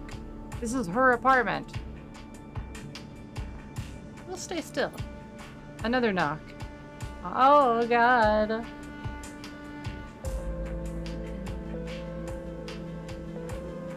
What if I pretend to be a statue? You know? That won't work. I'll just open it. Stay still. They'll go away. They'll go away, right? A flash, small and possibly bright, cuts through the handle of the door. It soundlessly swings open. A figure stands in the door, and immediately you know it is not Sabine. They are taller, sharper, and something in their face glints in the half-light. A dark shape, like a stubby baton, hangs loosely from their hand. Our local sleeper. Good to finally meet you. She steps out into the apartment, glancing around with sharp eyes. What, may I ask, are you doing here? She fixes you with a steady, unwavering stare. Nothing. Technically I am doing nothing. She laughs. No need to get jumpy. We just need to discuss our mutual friend. She walks past you into the apartment, glancing around. We set them up here, you know. This place is one of ours. She picks up a glass from the dispenser and inspects it. People always seem to forget who put them where they are. She glances at you. And I suppose you're here to help? Am I here to help? Yeah, Rabia is very cool. I love her bionic arm. Whatever the mechanism is, where it's like, this is supposed to be like fleshy, goopy stuff so that like stuff doesn't get caught inside of it and it can move freely, is really good design. And how it's like translucent also. Am I here to help? Something like that. No, something like that. Good, good. She puts the glass down and turns to face you. I love to meet helpers. We need so many, but can find so few with the right skills. She spins the baton in her fingers by her side, her eyes not leaving yours.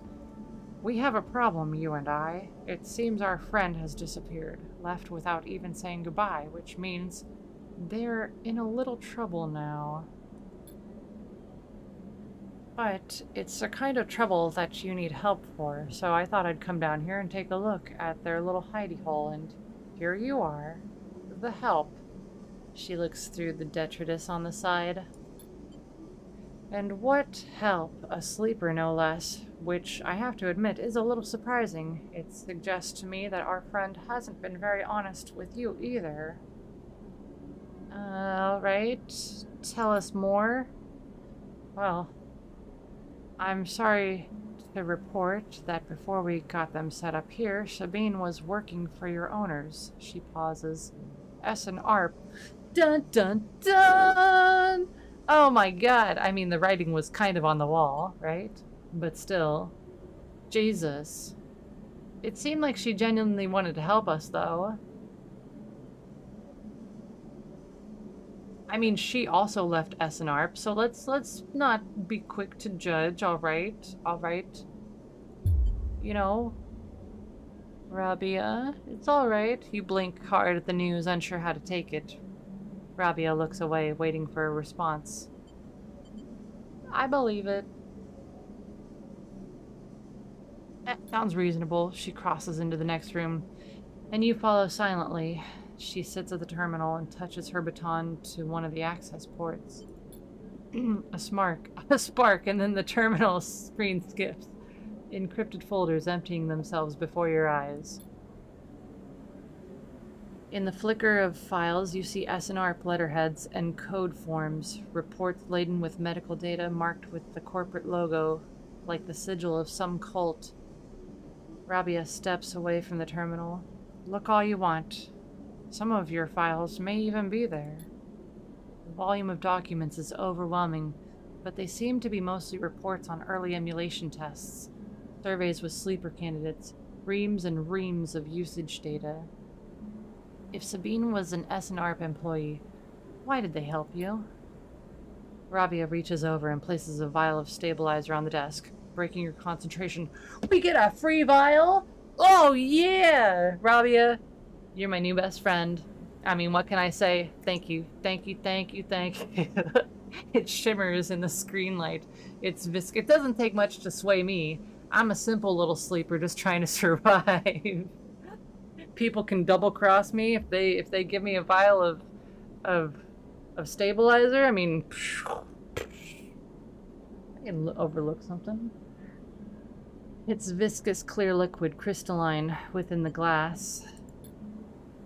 We will, of course, keep up the supply. We're more than able to dispense important medicines, even without the doctor.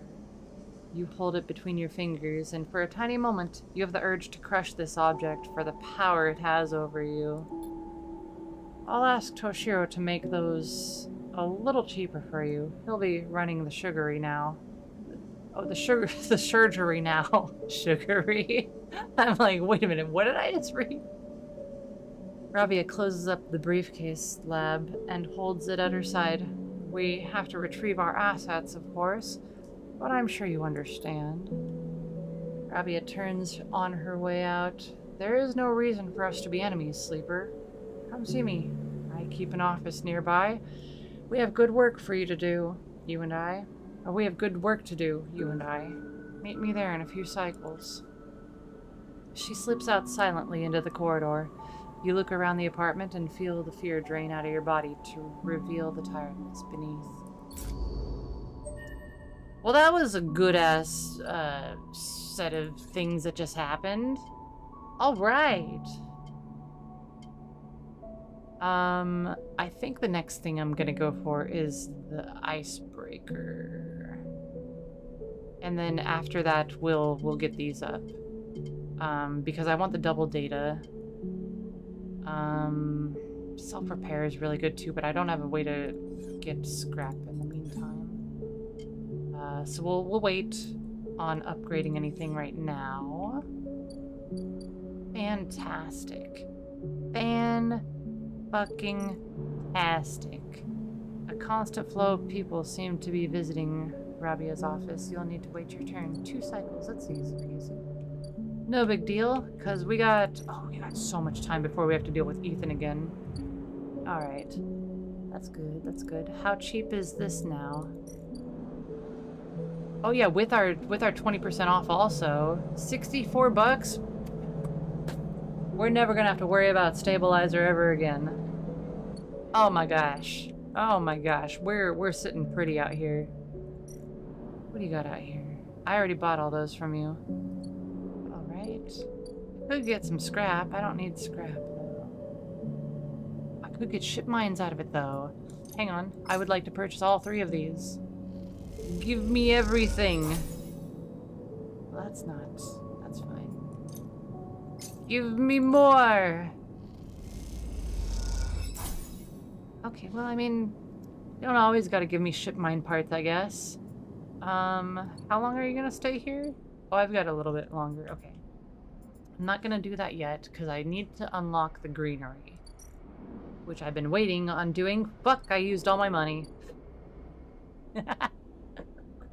That's fine. We'll just go work at the side rail real quick. Hold on. Hold on. Just toss that in there.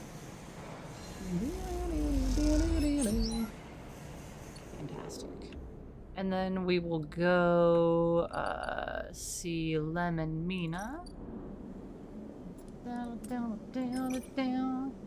Start action. We don't need food yet. Oh my gosh, I got extra energy? Oh my god, I super don't need food. Oh my god. God. Oh my god, everything's going great. Let's get the greenway open. Fantastic. Now we can go across.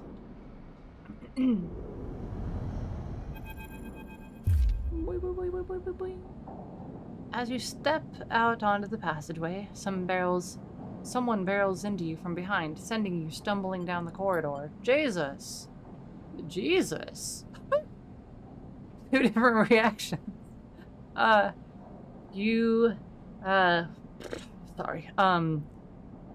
You turn to see an unfamiliar spacer laden with heavy gear. She steadies herself, staring you down as if daring you to respond.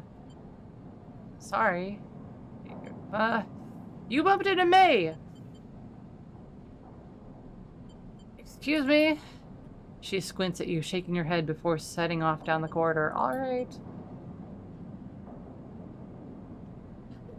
He looks like a twink. I just want to be like, I'm sorry for her, but no. I'm sorry for her. Second spacer smiles at you apologetically. She's on a mission, and when she is on a mission, they shrug. Well, tell her to be careful. Jesus. They laugh. Does she look like someone who can be told? Yeah, you're right, I guess. Fake! Esh. Oh, her name is Esh. Oh! The main character of one of my favorite Metroidvanias' name is Esh. Sundered. Sundered is so good. It's fucking eldritch horror. Oh! Fake! Esh stands further down the corridor, glowering at her friend. She chops at the air, pointing down the corridor to whatever end she's rushing to. Peak raises their eyebrows at you. Ash, please. Do you want everyone in this station to hate us? Ash hardens. If they want to hate us, they can hate us. She drops her hip. I'm not exactly seeing much love as it is. We're lucky we got through before they set up that damn cordon. Cordon? Peak gestures in your direction. See, they don't even know what you're talking about. This station isn't Hawthorne. Not everyone has to follow some corporate protocol. Ash sighs. I'm not saying they're part of the administration. She jerks her head in your direction. But I am saying we need these supplies up at the Briar before someone starts asking questions. Can I help? Can I help? Peak smiles slyly. See, Ash? Help. Isn't that exactly what we need right now? Peak! Ash rolls her eyes. Peak ignores her. We are with the refugees, the ones Heaven Age have cordoned off from entering the station. What? Oh, Jesus. Maybe I should do everything I can to help Fang. What? Why would Heaven Age be... Oh! Ash interrupts. The ones are being quarantined in makeshift vessels that barely made it to the Eye to begin with. The ones that your station administrators have called an existential risk and are running out of supplies while their right to safety is being debated by people with no stake in their future. She quickly looks away, annoyed at her own outburst. Peak sighs. She's right. People are trapped out there, and... They turn to Ash. We understand that this is a big problem for the Eye. Hundreds of refugees and more ships turning up each cycle. They hold up a hand to stop Ash interrupting, but Ash turns away, her burning anger a palpable force in the close quarters of the corridor. They need supplies, and after everything they've been through, the quarantine isn't helping. That's really difficult. Jesus. Peak forces a smile. Peak, please. Ash gathers herself and the supplies. Ash, we need help, just like the refugees needed us. We need others too. They smile at her. Peak turns to you. Come find us. The climbing briar is docked at the Broken Spoke. past the greenway and the wastes. We have a good view of the cordon, though we are keeping our distance for now. Come help us. They squeeze your hand. Esh turns to leave, and Peek follows, waving goodbye. A moment later, Esh shouts back down the corridor, "Don't bother coming empty-handed. You want to help? Show us. Bring supplies or don't come at all." And with that, they disappear around the corner, Esh already picking up speed as Peek calls for her to slow down. A refugee flotilla? Where are they coming from, and why now? Each time you think you begin to understand this place, something changes. Alright, I don't have anything that I can do to search any of this, but there is one thing about this place that is spooky as all fuck. We can't see part of the greenway in the datascape. We need a greenway cipher before we can do anything with this. So, yeah. That's cool. This is the Climbing Briar. I'm pretty sure... Refugee Flotilla. All 3 episodes, Flux, Refugee, Purge are now available. Supply Grioles will begin the episode? Okay. Intended for late gameplay, right. Okay. This is a DLC. Before I bring them any mushrooms, I gotta take mushrooms to our buddy who does all the cooking out there. I need a +1 on endurance. I guess that makes sense. Out here at the edge of the habitable parts of the eye, everything is scrap. The trick is finding components that are still usable and staying safe.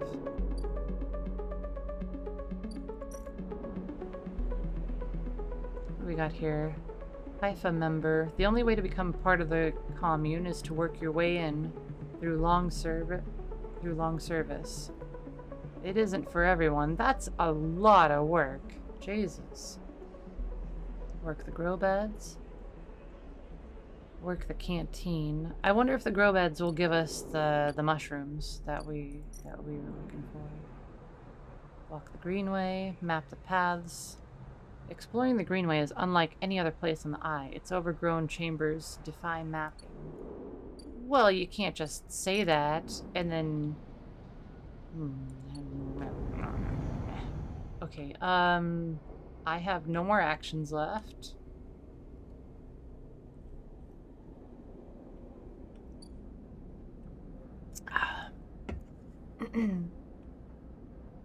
Still need to ship mine for the ambergris.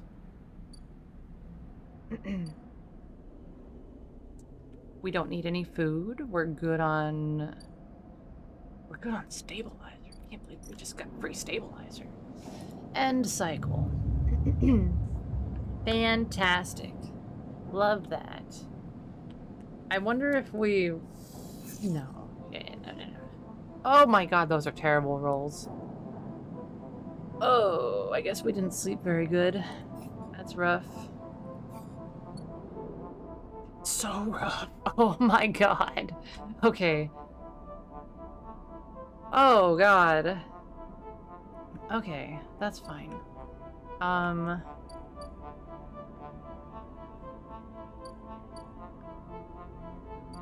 I could go and run some deliveries. Oh my god. Okay. Alright, that wasn't bad. We even got some energy out of it. Okay. Wasn't bad at all. Let's go in here and... I don't need money right now. So I'm gonna do some sealing on our hopefully new... Oh, we got 2! Oh! Okay, we almost have a new home. Almost. What do I use these for? This is a safe option over here. Let's do freight operator. A nice simple one. 10 cryo, that's not too bad. Easy peasy. What do I use my one on?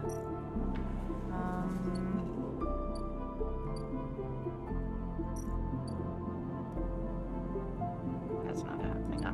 I'm not doing that. That's so not happening. Does the overlook bar say it's risky? 50-50? I don't want 50 negative. I do want to do that though. Oh. Okay.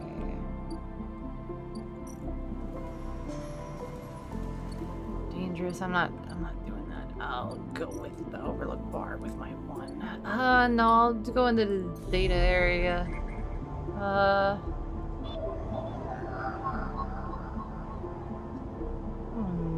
Some gang enforcer implants are chirping out comm signals. See what they're talking about. Yeah, may as well. Bypass that. Extract that data.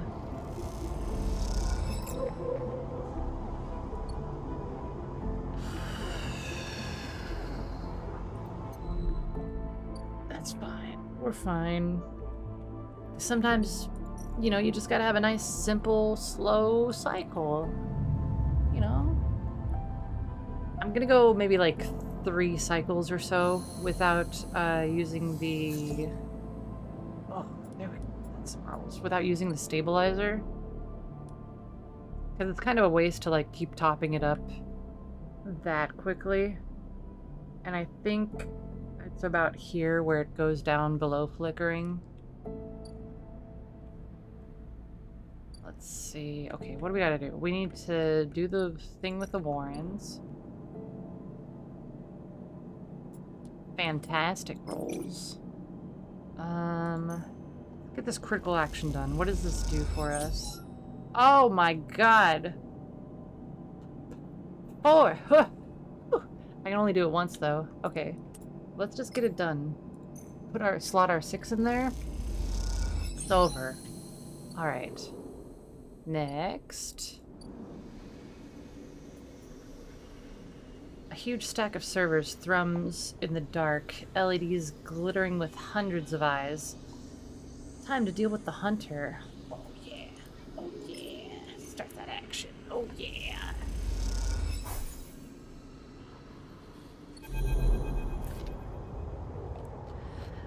Sleeper, I am here, the soft voice gentle like flowing water, and yet you recognize it immediately.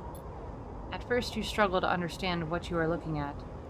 The reds cycle endlessly, sending ripples through the cloud, drawing data in like a weaver. Masses of data surge in and out of the nest, a loop with no end, and there at its center is the ship mind. But not the ship mind any longer, a sphere, spinning around another sphere, an orrery of cycles and systems, a map. And then behind and above, a figure, hands among the strings, like a puppeteer. Neovend? Navigator now, but yes, I was the one inside that machine. Navigator's face, their head, is a flowing shape of interstellar material. I am indebted to you. That head bows. But we must ready ourselves. Their hands trace orbits as they speak. Hunter will soon approach. It knows I am within its nest. Alright, I'm ready. And then Hunter is there. Before you can even think, before you can even speak. Entities cease. Hunter's head spins wildly. Data is protected material. Access prohibited.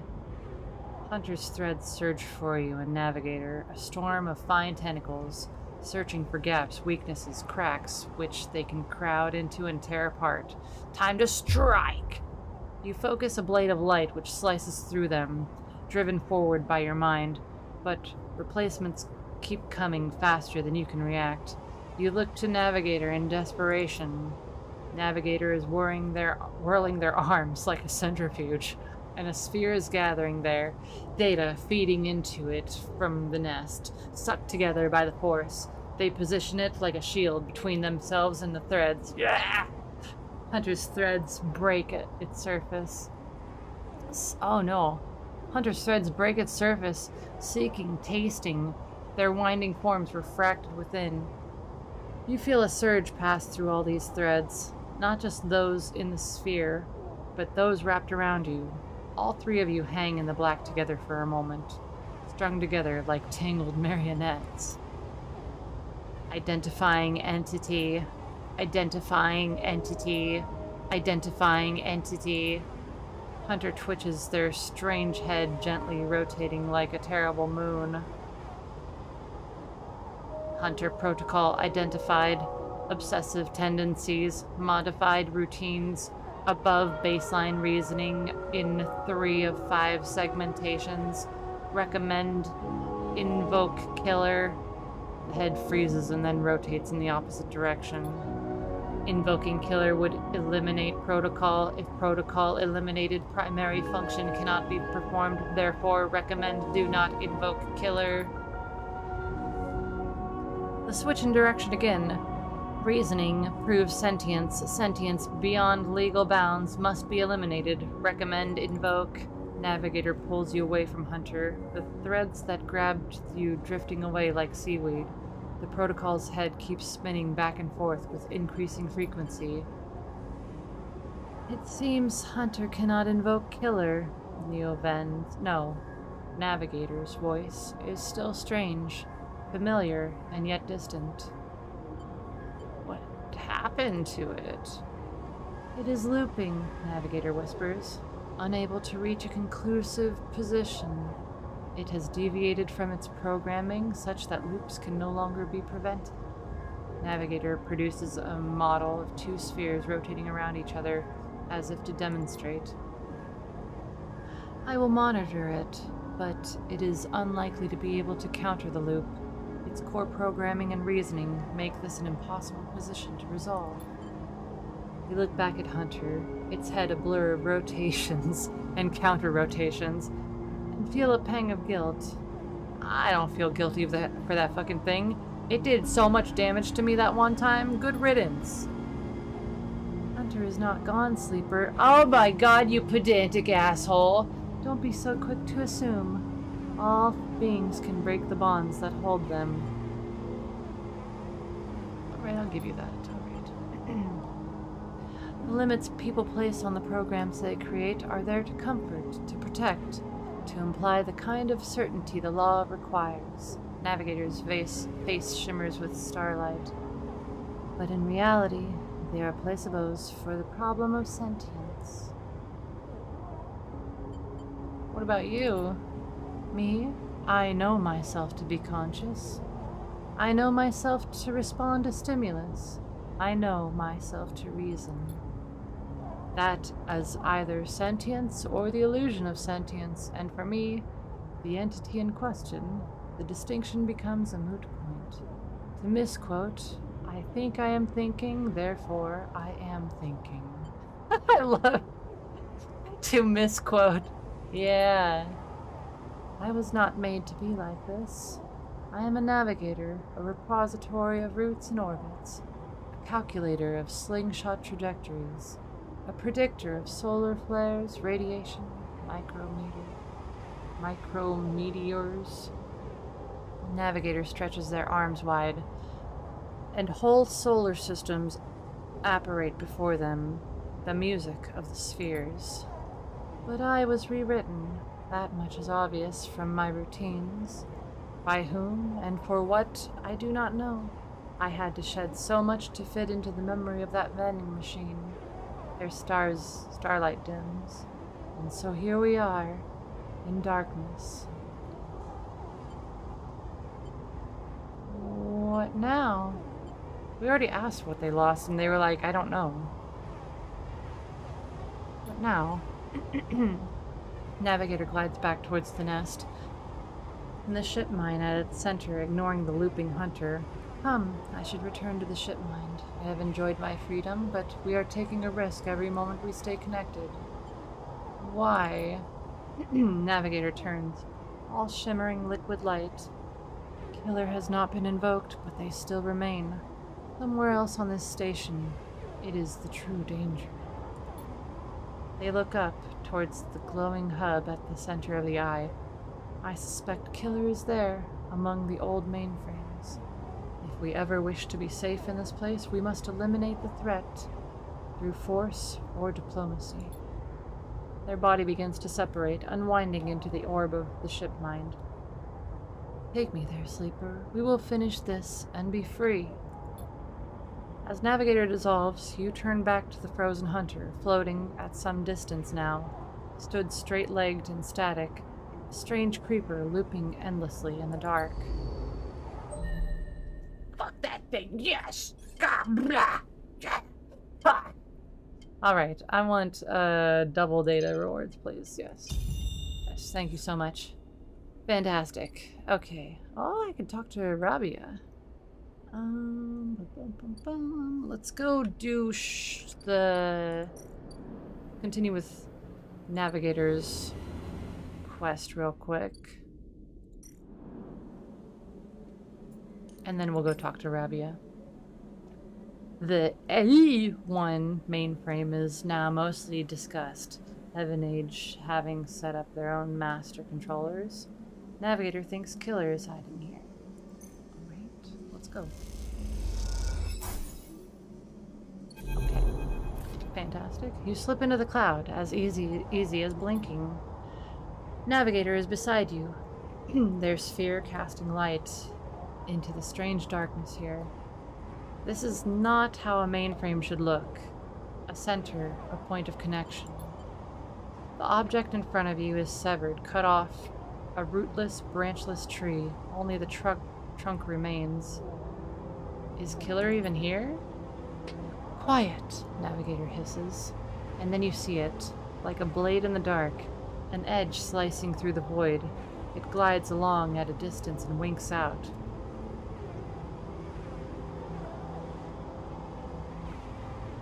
Do you hear that weird, like, zipper-like noise in the background of the static? Oh, I like that. Then it appears again, elsewhere, gliding once more, searching. It's looking for us. The moment you make a sound, the edge leaps closer. What the fuck? And you see it now. It is not an edge, but the ridge of a long, sharp head, like a shark.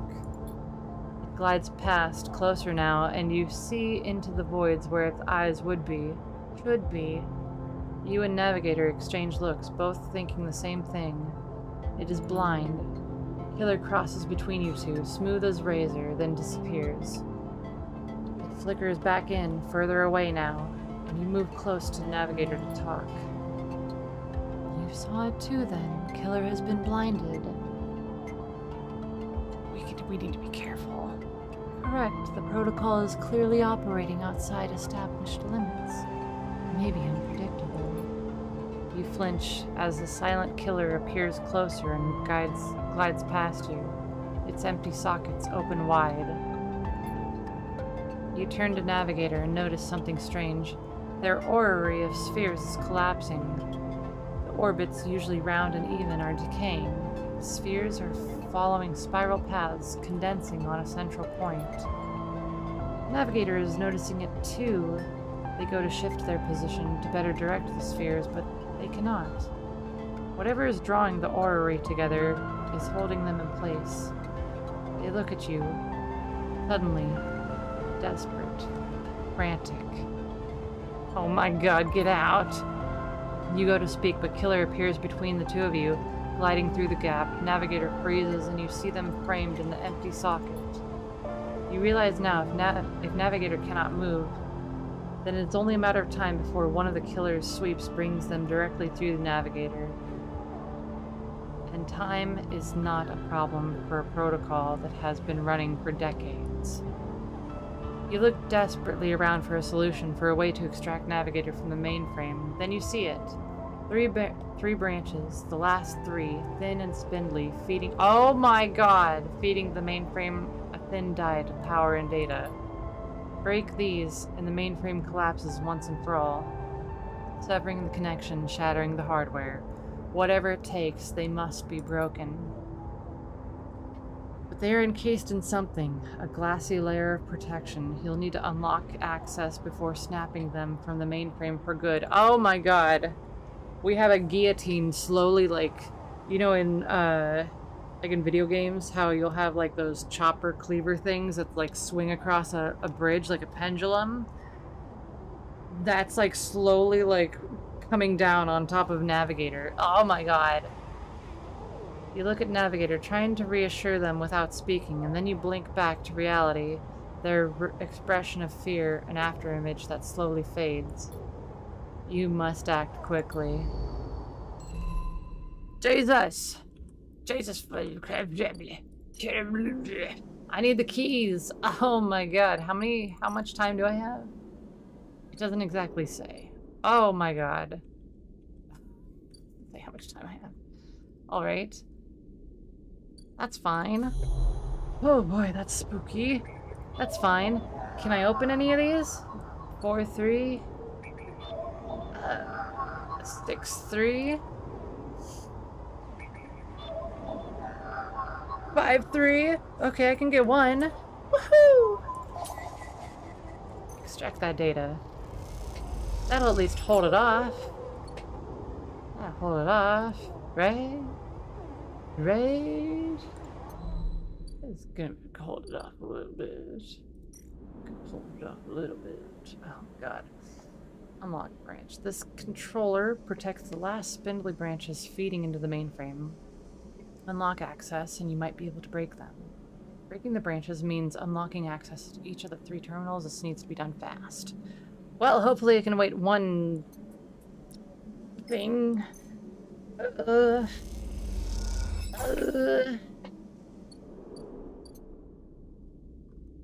gonna be fine.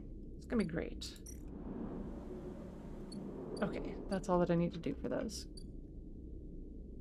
Let's head back down. Let's head back down. Oh boy, what did I do? What did I do? Okay. Hello, Rabia. As you approach the address Rabia gave you, a heavy hand falls on your shoulder. What's your business here? The enforcer grips your shoulder, giving a hint of the strength her implants give her. Oh, what's your business here?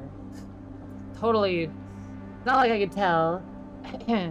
As you turn, you see the same subsidiary eyes as Rabia and Toshiro, glinting like mirrors on her cheeks.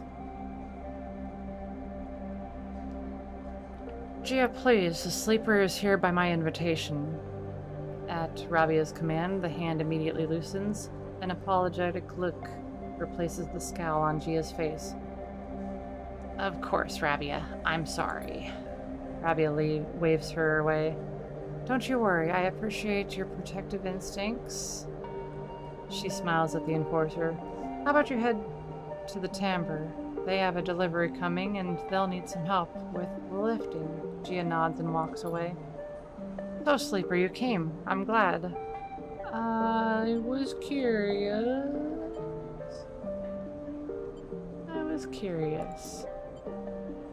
Curious is good. She smiles a tight smile. You have to understand, finding you there in Sabine's unit, I wasn't sure where we stood. There are more than a few people on this station who would rather I was dead. I had to be sure you weren't one of them.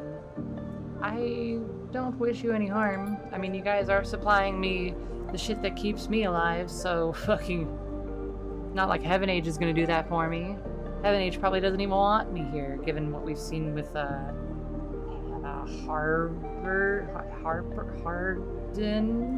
Hardin? I think that was his name. I don't remember. I'm glad, Rabia begins, walking and gestures for you to walk with her. She takes you down a staircase into the bustling walkways of the low end. What do you know about Yataghan? That you run the low end. She laughs. That sounds impressive. We run out of the low end, yes. We don't run it. People with carts push past, moving crates of supplies around the thin and winding passages. Our reputation is one that implies threat. Is that fair to say? We're framed as aggressors, parasites, criminals. She gestures around at the people in the passageway. But when was the last time you saw a lawmaker on the eye, a policeman who makes the laws here? Erland did. Indeed, you understand the history then. That's good, but Erland is long dead, Sleeper, and his rules were little more than an optimist's manifesto. I has changed so much since then. If you had spent your time in the low end, maybe your opinion of us would be different. This is our place, our people. The low end was empty in Erland's time. They didn't need to house thousands and keep the yards and the rotunda safe. Was work enough. No, the low end was reclaimed later, when the refugees started arriving. Rabia meets your eye. The collapse didn't just happen here, on this station. When Solheim collapsed, the entire system felt it. Colonies were abandoned. The moons of Ember and Cinder suddenly gained independence overnight. Some took advantage, some tried to hold it together, some fled. The Eye became a refuge, and Erland, to his credit, extended an open hand to everyone, but many within his organization disagreed, and those new arrivals weren't as simple to corral as they hoped. Rabia leads you through a small market hall, busy with small stalls and traders. Erland's union was made of workers, administrators, people who were malleable and already organized into hierarchies and networks. The refugees came from different factions and families, were scared, injured, desperate. Conflict was inevitable. Yet again is a child of that conflict, a child born out of the need for us to stand up and claim our future, to provide security, strength. People call us a gang, but we're a community. I take my position as lieutenant seriously, and from my birth, I've worked to earn it. Rabia catches herself before she raises her voice any further, and you both walk in silence for a while, among the smells and textures of the low end. You start to wonder if this place could be a home for you too. Have a good night. Thanks for hanging out. You should totally play this game. There's a bunch of different endings. It has the same sort of setup, but what you do and how you get there makes a little difference. Alright, so where do I come into this? Rabia smiles to herself and thinks for a moment before she responds. I believe that you understand the importance of a refuge. So, I also believe that you wish to help keep this place safe. She exhales quietly. For this reason, I would like you to trust me. I do not know what Sabine told you about us, but I imagine it was not good. I'll be honest with you, Sleeper. I was never comfortable with having Sabine as part of Yet Again.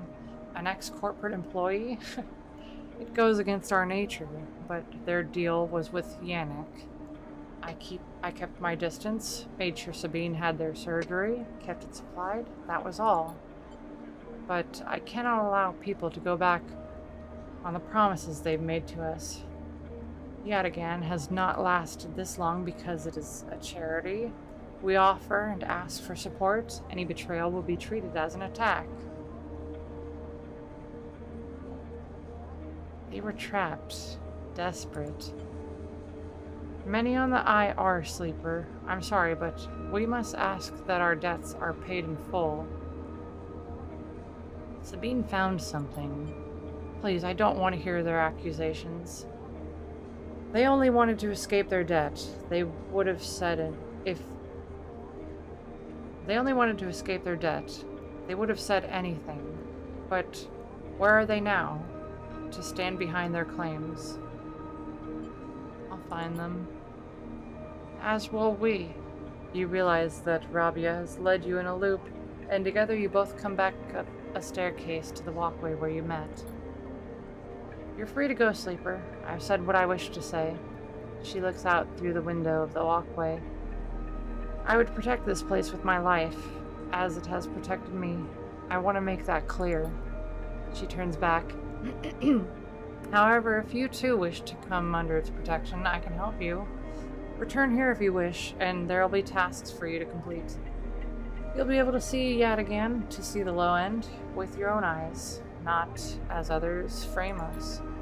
As for Sabine, she pauses to consider her words. I will not ask you to betray them, but if they contact you again, consider their motivations carefully. With that, Rabia leaves, slipping back into her office, while you stare out at the countless units, each a home, each with a story that makes up the low end. Wow. Wow. Okay. That's some good shit. Dangerous. Get this danger going.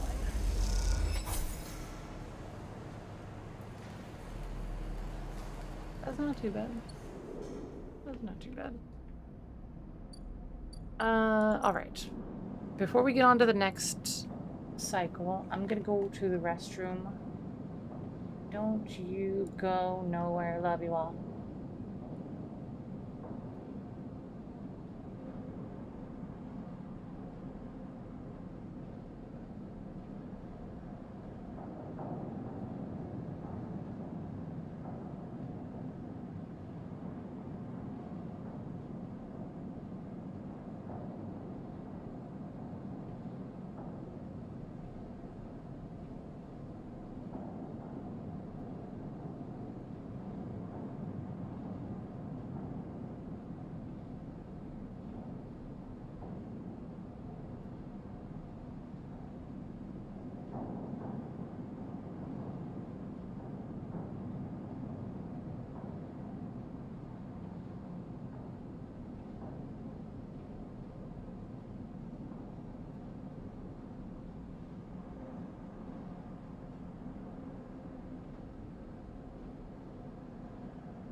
I have sneaked into Swoon's desk, and no one will know. Ooh.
Hello, hello, hello.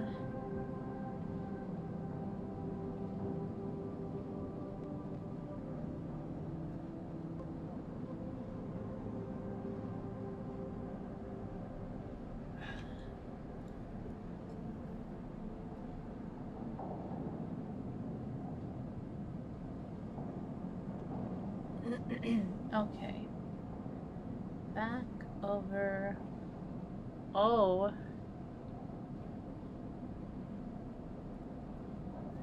Oh, what, June?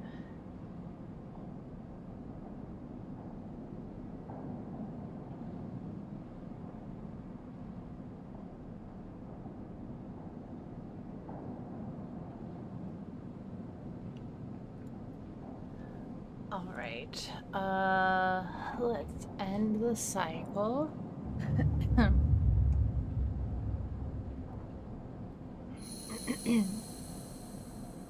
Nothing? Okay. That works.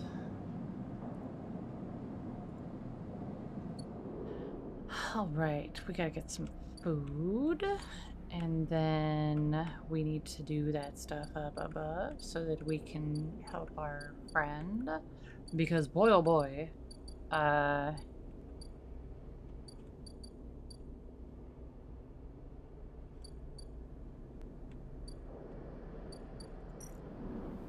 is definitely the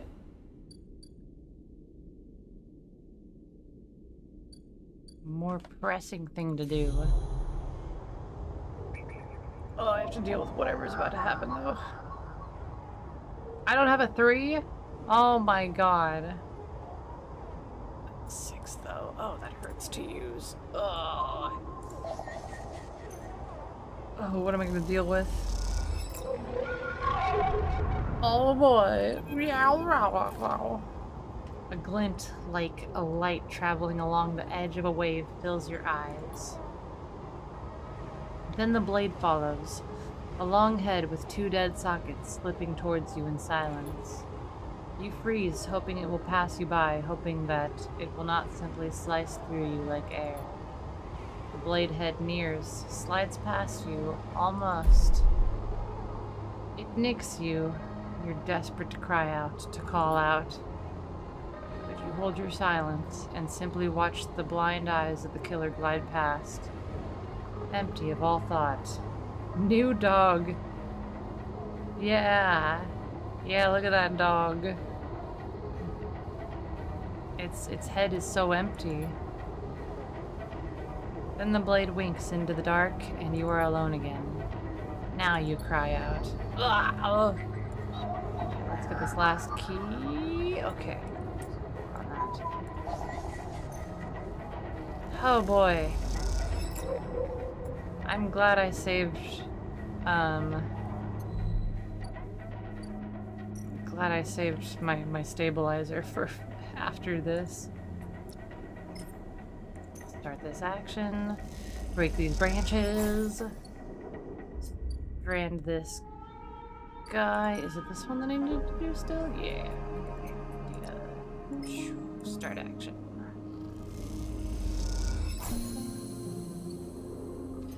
Doing all this on an empty stomach? My goodness.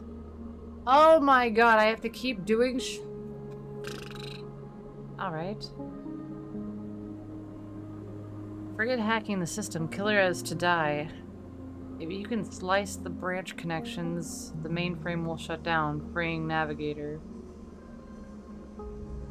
Killer is dead. The killer protocol has been running for long enough. Breaking the mainframe's final connections will end the protocol. Loop branches. With access to the branches, you could redirect them to form a loop, isolating the mainframe with killer inside, but freeing Navigator, in theory. Catch a killer. The killer protocol can be isolated without being destroyed. A loop of connections would lock it into a closed system. That's interesting.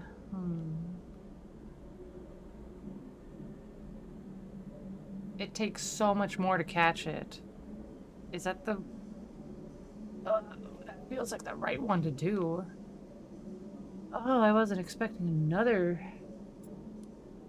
thing. That's a lot. Okay.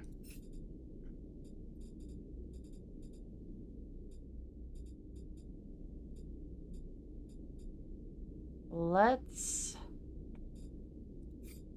head back down. Ooh-wee. Let's help Lemon Mina.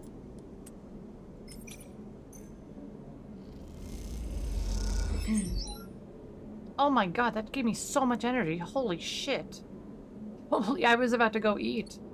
Alright. That's good then. Let's head over here to the side reel. And get that going. Not too bad. For a negative outcome. Oh, I forgot about my new house that I'm trying to put together. Shit. That's fine. We should be able to do that after we help Navigator. Use our stabilizer. End that cycle.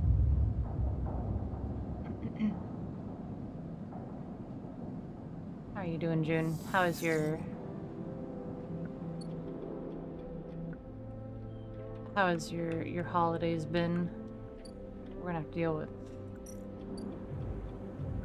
Ethan soon. Oh.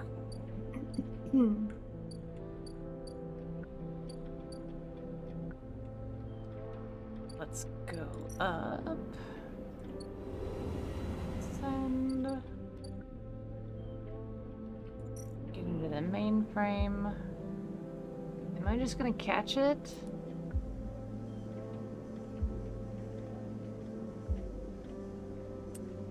Feels like the thing that I should do.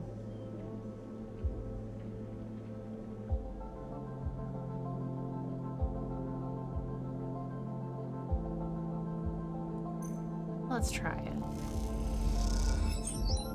Oh, it gives me 3? Oh. Well, I got this in the bag then.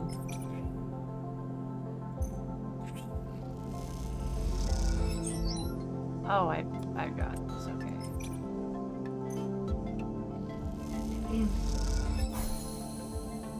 Fantastic. Been recovering. Oh my gosh.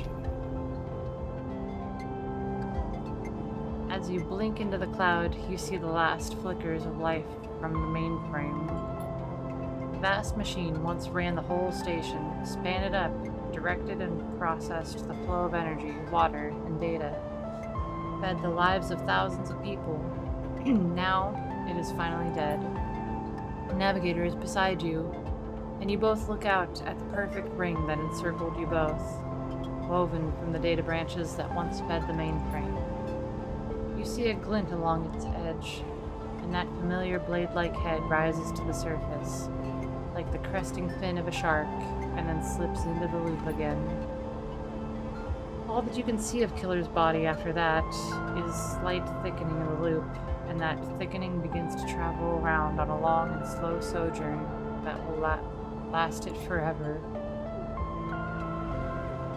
I am surprised at you, says Navigator, drifting faintly around you in a lazy orbit as if to shake off their imprisonment. Killer had been wandering blind for so long. Did you not think to end them forever? Perhaps they can be saved. You are naive. It looks like you do it for your dog. They are a killer by nature. Look what they did to their own home. Navigator gazes into the darkness. This place was their domain and prison. And they had followed their directives for the many decades they roamed here. They cut the threads of the mainframe, executed its administrator's AI, and then kept slicing. At some point, they cut away their own ability to see, to sense, to taste, to speak, and yet they kept cutting, until only those 3 threads remained from millions that once thrummed here. Only their blindness and chance kept them from making those final 3 fatal cuts. There is a ceaseless violence in the kind of system that creates beings like this, those that will execute commands endlessly, even to their own destruction. Navigator looks to you for your thoughts.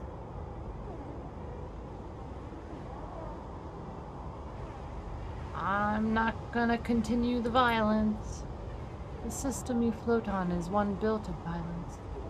You would be naive to believe otherwise. Navigator turns away. We're not.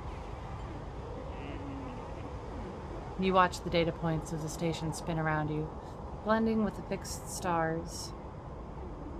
There is something satisfying about finally wrenching the last threads of control from this central point. It was little more than a ghost by the time you reached it, but this place deserves to be haunted by better ideas than a totalizing system of control. Navigator floats beside you. It is free now. This station no longer presents a hazard for illegal entities like me. They turn to you, their face a cloud of shimmering light. In fact, in time, perhaps it can be a refuge. A refuge, that sounds like something of value, something worth building. A dark shape passes across your vision, a distant curve of something like smoke or oil. A fluid, shifting tank of total darkness. The Greenway, says Navigator, following your line of sight. It was cut off at the moment of the collapse, so hunter or killer could never reach it. Now it is closed off to us, separate from the cloud. What system is inside it? It may be totally dark, or perhaps some other old protocols are isolated there. Navigator turns to you, and we have now seen what decades of isolation can do to a protocol. If we could extract an access cipher. They pause and then blink out of existence. You freeze, shocked, but a moment later they reappear with a glowing polygon of data. Here, the cipher you need. You take it, still shocked. I am not used to being free, to being able to move and explore and extract without fear, without limits. Navigator does a little twirl. This will take some getting used to. Thank you for this gift. They whirl their spheres around you. The entities of this station will always be your friend, be friends to you, Sleeper. And I to them. It is true that mutual need is required for friendship, but I must admit I had not considered the value of offering assistance without personal gain. I will think on that. Navigator loops around you rapidly, suddenly eager to test their newfound freedom. But first, I will explore. Perhaps there are still intelligences that hid themselves as I did, encased in simple systems cut off. Navigator glows. I should like to free them. And with that they drift away, flickering, glowing, and then shifting so rapidly you lose sight of them among the glittering rim of the eye. You feel a pang of jealousy. Free, without a body to weigh you down, or fear to limit you. How must it feel? Your eyes fall on the Greenway and its secrets, though perhaps that can wait until after you have celebrated this victory. With an upgrade point! Oh yeah! Alright, let's descend.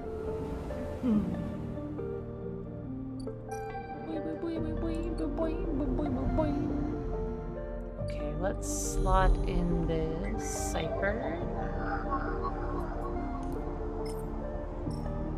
The entire greenway is locked down, shrouded in a dark cloud. The cipher burns away as it is slotted, the data sparking like a lit touch paper. What has been unlocked?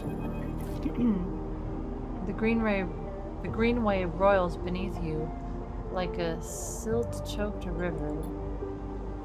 If what Navigator said was true, then no one has access to these networks since the collapse. The hunter and killer protocols have never set foot here, never cleared out the intelligence and systems. So why then, you wonder, does it look so dark? Is it just that the bit rot has set in? The entropy of systems reducing everything to shadows and light? You watch as the slotted cipher fizzles in the one open, distorted gateway of this entire Remu station. It flickers and winks out, and then you are falling into the flow. A river of swirling darkness. You are spun by it, twisted by it, lost in it. It is not that the greenway was hiding in the darkness. It is made of darkness. It is filled by the substance. This process, this swarm. Now you are among it. You notice that a swarm is exactly what it is, 1 billion individuals moving in a flow. There is no network map here, no nodes and threads, only a storm of interchangeable points shifting configuration endlessly. Then you see them. A figure, turned away, the only bright spot in the dark river. You push closer through the storm. What the fuck? They are facing... That looks like eldritch lettuce. That's like the only way that I can describe that. What the hell are we looking at? Gardener. They are facing away, at least you think so. They are so fractured, so overgrown that it is hard to tell.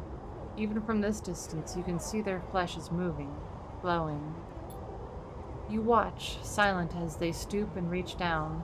In their hand is a dark shape, and with twisted fingers they press it down into the loam of data beneath them, pushing it through this trembling soil. The concept of a broccoli. They look, then they move away. Go a little further and repeat the process as if they were sowing a field. You push forward, but somehow, despite their slow and deliberate speed, they move faster, and they quickly fade into the storm. You reach the point where they planted the object and look down. There it is, a glassy, shifting polygon, with something inside. You reach down and pick it up. It's cold, but it thrums with energy. You look toward the path of the figure, but they're long gone.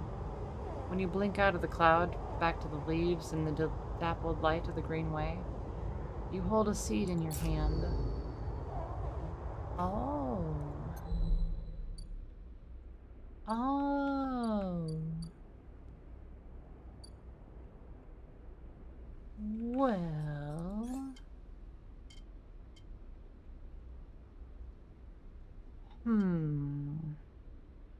I think we need endure, but I want to see the predictive reasoning.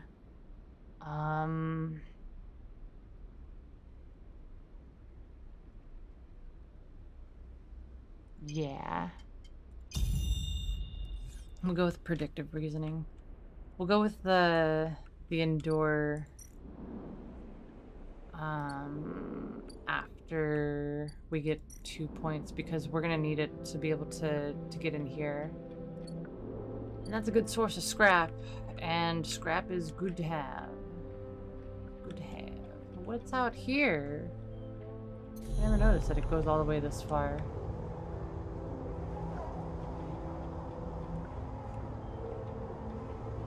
Why is there like a dome over this one? What is that? I guess I'll have to explore it before I can fucking figure it out. Okay, what do we gotta use our last 2 dice rolls on?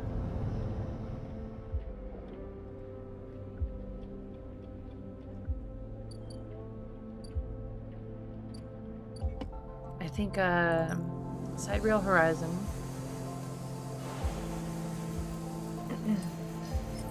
I may as well put our 1 into that. Right?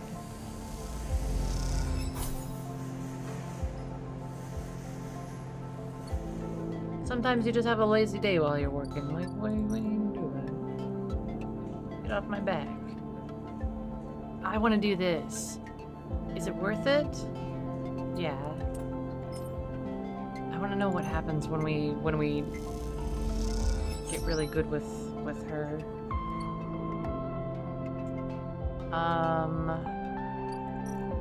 That's waiting for a ship to dock.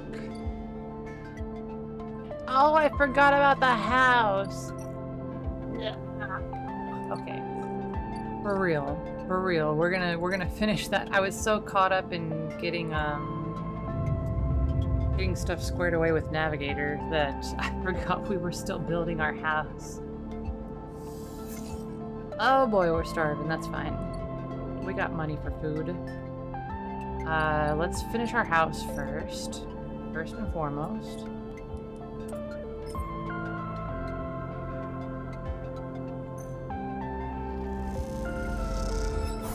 Oh my god, I should have used the 6. Oh my god.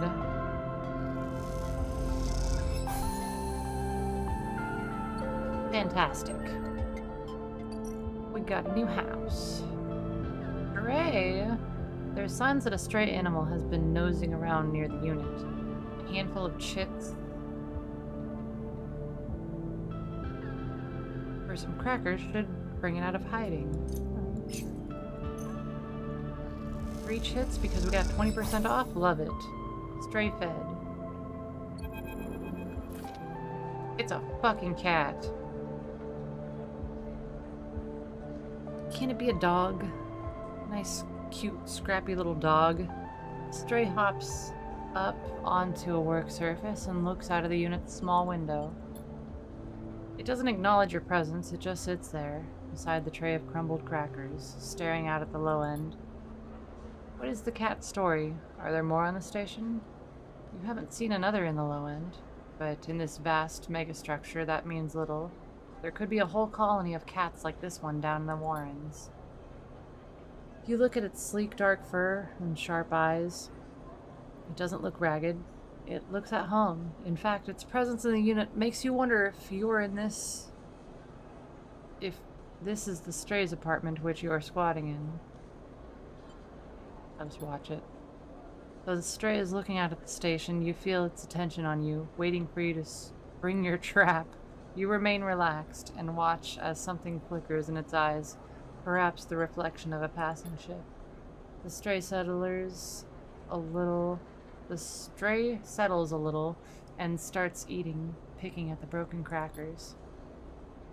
You don't remember ever having been this close to an animal. It triggers something in you, a recognition of a life, totally unlike your own, but still somehow connected, parallel, even interwoven. The stray licks crumbs from its fur. Do you like it here? The stray flicks their tail at the sound of your voice.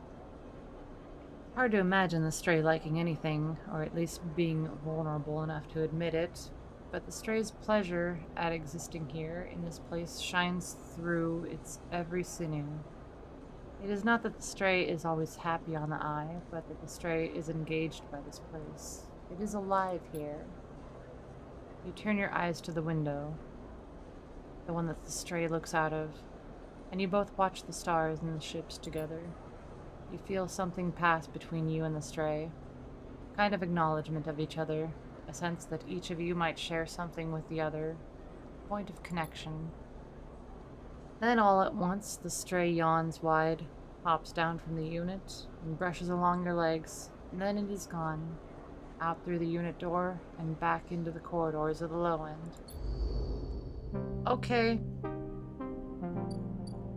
Sure.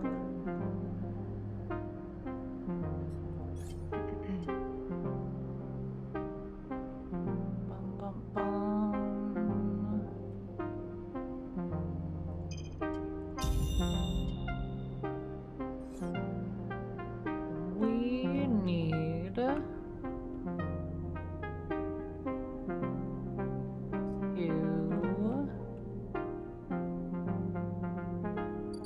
work on Fang's thing.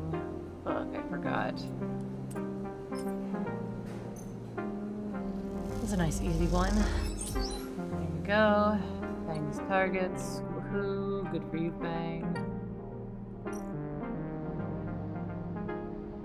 Let's cross to the greenway. I'm gonna work on this one.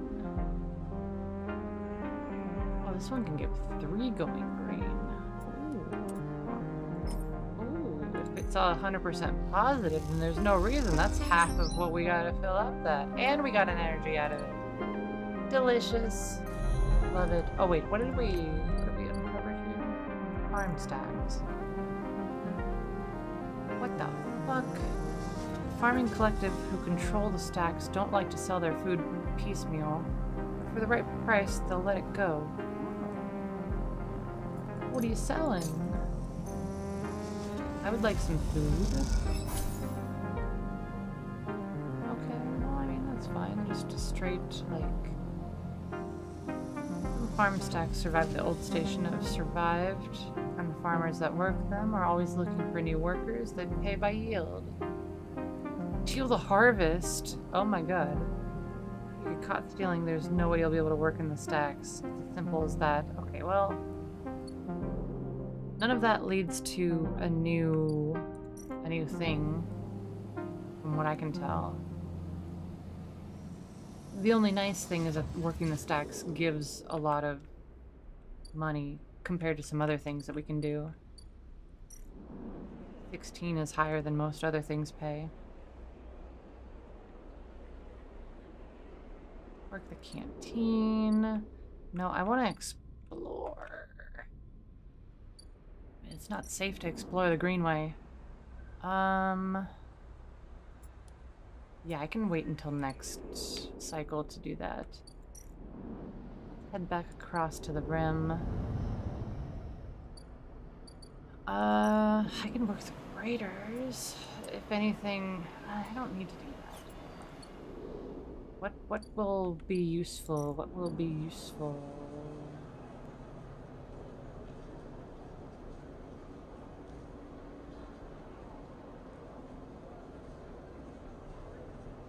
Both of these are kind of spooky, but I can risk losing 1 energy.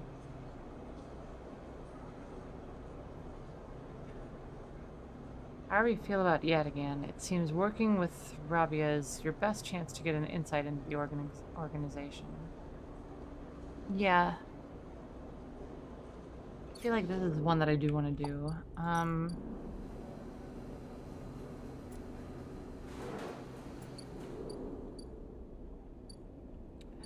Bum, bum, bum. I could use this here, because at least I have a +1.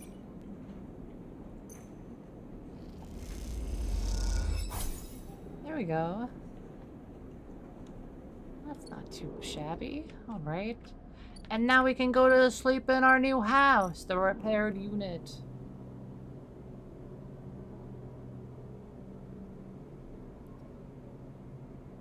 End cycle. Fantastic.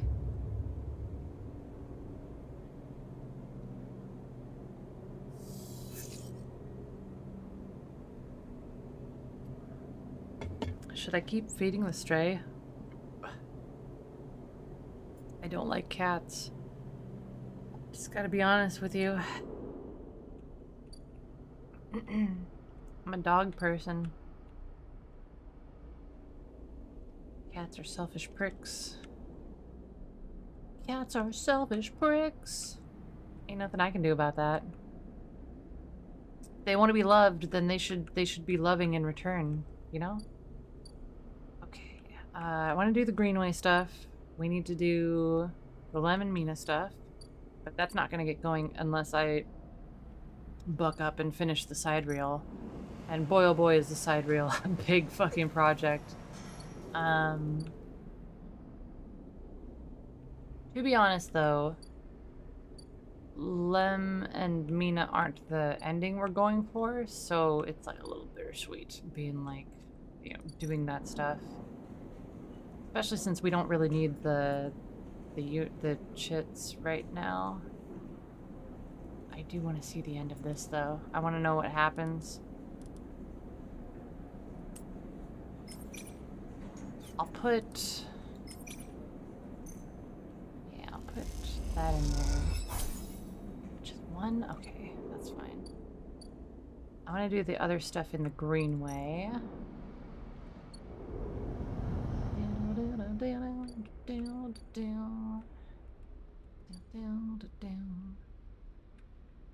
Self-sustaining community. No, let's finish searching the green way. Oh, right. I can just finish it. Oh, man. That's the best use of a 6-die. Anything that, like, super finishes something. Ugh. What is our new drive that we've discovered? Networks and systems of the Greenway could have been cut off since the collapse. No, that's not it. Grow mushrooms. Aviary would be the perfect place to grow mushrooms with some work, that is. Clear the aviary. Is that one of these? Overgrown garden. Oh my gosh. Well, it's safe. Sunlit refuge. 3, 3, 3, 3. So I could do it in 4 if I've got good rolls. What the fuck? I need Intuit to be able to... Oh. Oh. Okay. That's fine, I guess. I was really excited to finally be able to grow... to collect mushrooms. Okay.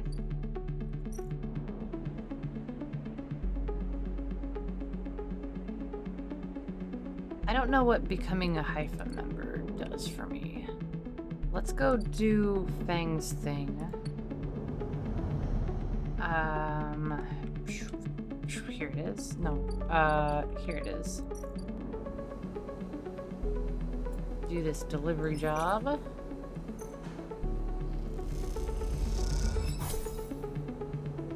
That sucks. Just one? Just one? I don't need the money. I don't need the money. Ugh.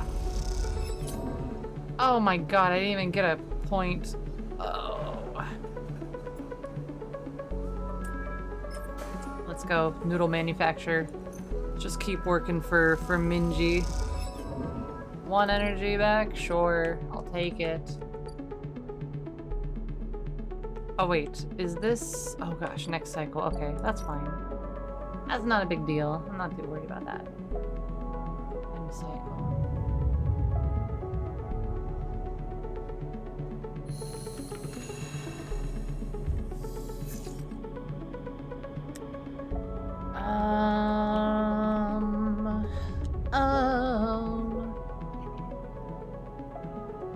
I'm not gonna buy a new... Oh my god, what are you doing here? You miss me? Ethan smiles a ragged smile at you. No. You look at him. He's paler than usual, hunched. He is sporting a black eye and more than a few cycles of beard growth. That's no way to greet an old friend. Friend? Well, he pauses. Colleague? He smiles weakly. I guess you could say that. And disabling flux. There we go. Oh yeah, the colors are back now. This is big, really big stuff about you. He seems more jittery than usual, on edge. You remember how S&R canceled the contract on you? Contract I was going to collect? I remember. No, seriously, Ethan? Well, I'm guessing you were pretty happy about that shit. Overjoyed. Me? I lost everything, but let's not worry about that. He smiles sarcastically. And so, what did you think that it was? I was just glad to be done with you. Oh, the feeling was mutual, except... Ethan leaves a dramatic pause. What if old S&R gave the bounty to someone else? Someone who's even more of a shithead than yours truly? He smiles darkly. What a disaster that would be. You're bluffing. Sure, you could think that. Then you'll wake up, or not, with a bullet in your head one of these cycles, and if you could think, which you won't be able to because of the bullet, you'd be thinking, oh, I wish I'd listened to Ethan, he grins. Ethan fishes around in his pockets for a slip of paper. I've been speaking to some friends, you see, some colleagues, about what went down, and it turns out SNR canceled all their bounty contracts, the whole lot.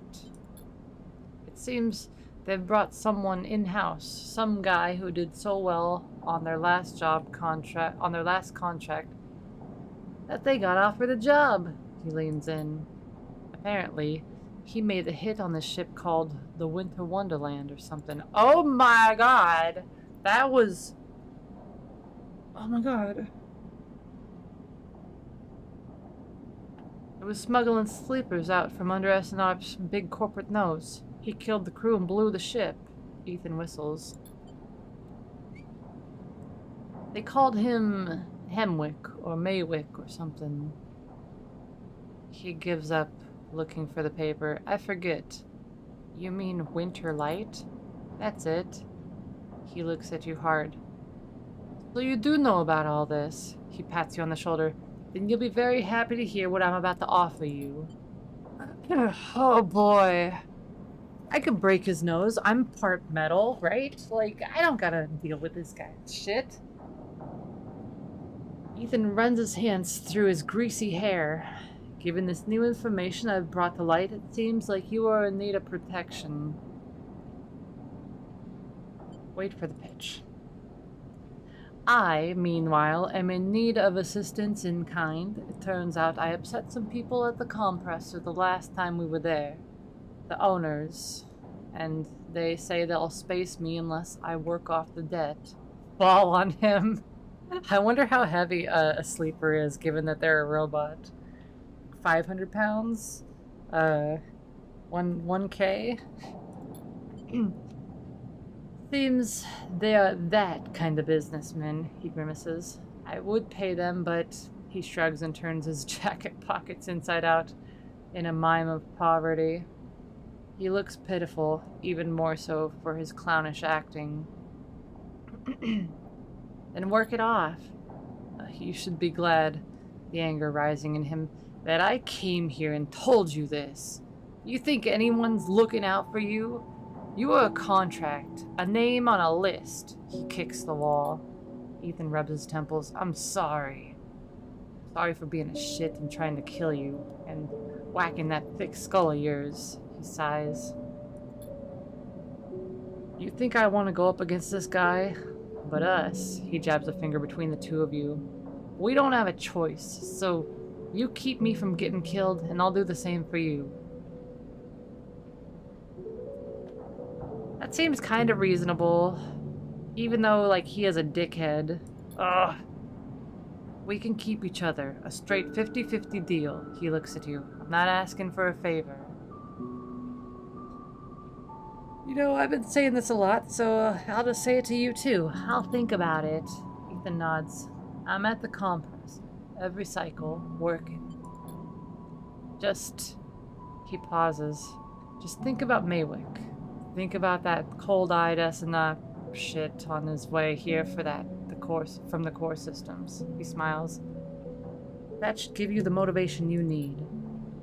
Ethan swaggers off down the corridor, throwing his jacket over his shoulder. Can't wait to be working with you, he shouts. Where the fuck is the compressor? Oh my god, that's so much work! Oh, you gotta be shitting me. In the best of circumstances, 1, 2, 3, that's 6. Then you are the biggest pain in the ass. Oh. Okay. That's fine. You're kidding me. Oh my god. Oh my god, that's so much work. I'm gonna go work at the other bar. Excuse me. for a moment. I rush in, go behind the bar, and just start washing dishes, like, really angrily, like, God freaking fragging staggering. Oh, thank God it's over. Okay, so what happens here? Overlook owner. Alright. The Giriol slides from the bottle into the lumpy recycled glasses, a pale grassy yellow under the Overlook's warm lights. The spacer nods and takes the drink, bringing it up to their face in both hands like an offering bowl. This is the good stuff, the stuff Tala says is aged in wooden casks, stored in some closed-off part of the old station among corroded wires and softly looping systems. Though sometimes it is hard to tell if Tala is joking. Either way, you like pouring this stuff. It gets on your fingers, and if you rub them together, you can smell the mossy drink, cut through with aniseed, mushrooms, wood, and the alcohol evaporates. You like those who order it too. The aged Giriol is kept beneath the bar, open to order only by those who know it's there, like the quiet spacer sitting at the bar right now. Watch the spacer. They're far enough away that you can freely watch them as you close the bottle and tuck it beneath the bar. You call them a spacer because they bear the hallmarks, pale, vac-suited, bird-boned, and hunched beneath the weight of the station's spin gravity. But the closer you look, the less you see a type. Pale eyes, almost gray, but kind. Delicate fingers that lightly drum the bar as if it was an instrument. A shock of black hair almost covering a forehead scar. Scars are something you've learned to value. They're what marks out your body from the hundreds, maybe thousands, who knows, of similar models that rolled out of S&ARP's biolabs. You find yourself rubbing one on your forearm. A rough little split, something that on the good days you might think of as a mark of defiance. Suddenly you hear a heavy clunking at the door. It creaks open, and a huge cylindrical metal tank tumbles through, slamming into the floor. Shit! Tala breezes in from behind it, a whirl of hair and bright eyes. Shit! Tala? Sleeper! She ducks behind the bar and comes over. Can you help me with this? You look at the huge metal tank suspiciously. How did you get that up here? Tala puts a hand on her hip. Are you going to help me or what? You come around the bar and get to one side of the tank. Okay, says Tala, on my count. 1, 2, 3. You both heave the tank up to standing. Somehow, you hold it in place, struggling to keep it steady. Where is this going? In the back! Comes a voice from behind the tank. Somehow you manage to lug the huge thing into the back room, where you place it in one corner, dwarfing the rest of the contents in the cramped space. As you do, you hear a crunch. You stand back and look at the expired rations oozing out from under the tank. Oh, shit. Tala looks at you apologetically. I know you liked those. That's okay. I was eating expired rations? What? That's fine. I'm a robot after all. You push the crushed rations to one side. That's the end of that. Tala looks exhausted and rubs her shoulders. Francis, I swear to... Francis, I mentioned him already. My guy on the door deals with the suppliers. Tall, she sighs. He was supposed to be back from Tenny's up on the Greenway by now. Back with our Giriol. Girole. Yeah, short. She leans back against the tank. It seems like he's got lost again or joined the Haifa commune. Oh my god. We need that Giriol. There's 4 other bars near here, and the spacers sure as hell don't come to the Overlook for the ambience. She looks through the open door to check if anyone can hear her. She knocks on the hollow tank. So I'm taking matters into my own hands. She smiles. Welcome, sleeper, to the Overlook Distillery. You look around. the dank backroom. Perfect music swell. You must be joking. She gives you an unimpressed look. Where's your imagination? This will work. I might need some help, though. She shrugs. You up for it? She knocks on the tank again. Could be fun. Is this part of my work? Tala looks down. I'm not forcing you, Sleeper. You decide. She puts a hand on her hip. Head back to the bar and think about it, okay? I'll be back here for a while. Oh wait, Sleeper, I have an idea. Tala is grinning now. It's making you nervous. To make up for the rations, how about we put a kitchen in here too? Will it fit? We'll make it work. She turns back to the tank. This is going to be great, she says to herself. You look at the dented tank in the bare room. At least she has vision. Okay, so there's this comic shop that I go to every now and then for Yu-Gi-Oh cards, right? And like when I first started going there, it was like kind of like like the floor was like a mess and things were just it was like organized really strangely, and the actual area to play cards was like really small and cramped, even though the floor was huge. And so the guys that own it or like run it together, I think there's two of them, and one of them is like this get up and go type of guy, and meanwhile the other one is like really quiet and stoic and just like sort of just like does his day-to-day routine, doesn't want to be bothered or anything really. And this reminds me of like when the get up and go guy started like he got like something up his ass to like invest a whole bunch and then like remodel the store and all this shit. And like the month or so that they were doing all that, like the other guy just looked so tired and so exhausted. And this just exactly reminds me of that, where like the get up and go guy was like bringing in couches and like new display cases, and like half of the store was closed off, and like it was just like this big mess for a while. And now that everything's reorganized, like it's really nice in there, but it's just that same sort of energy where like the Sleeper's like, are you kidding me? And meanwhile she's like, no, you gotta look at the big picture. I love this. Tala nudges you out of the back room and closes the door. As you go back to the bar, you hear the banging and thumping begin. Spacer finishes up their drink and nods in your direction as they leave. Behind every get up and go person, there is a very tired person. That's very true. Yeah, they nod in your direction. You can't quite tell if it's a gesture of sympathy or good luck. So much for a quiet shift. New drive discovered. Okay, so our bar shift is regular. Build the still. You need to cut Tala's tank down and turn it into the still and a fermentation tub, as well as setting up the room for distilling. It's a big job.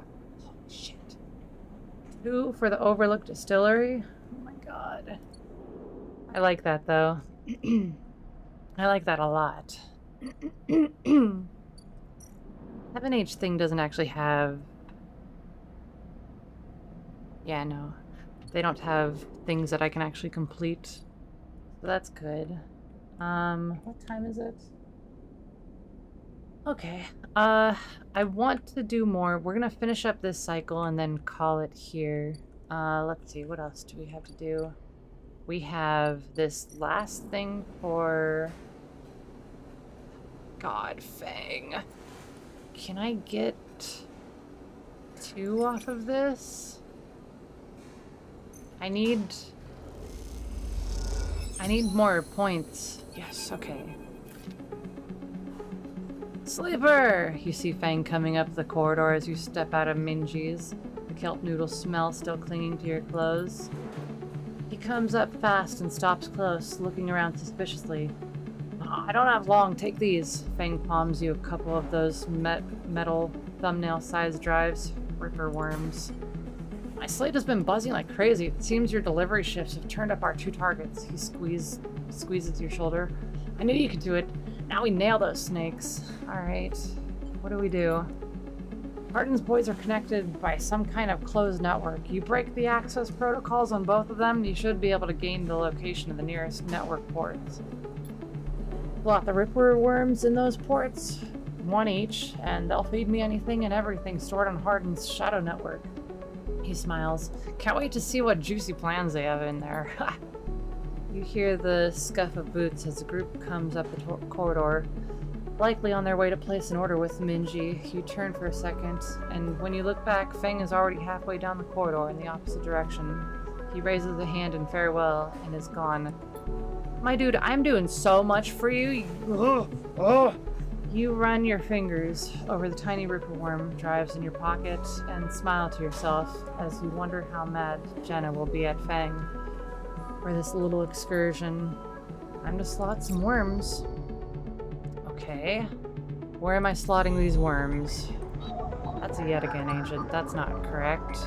Hardin agent. Alright. I need to... Oh my god, I need... Okay.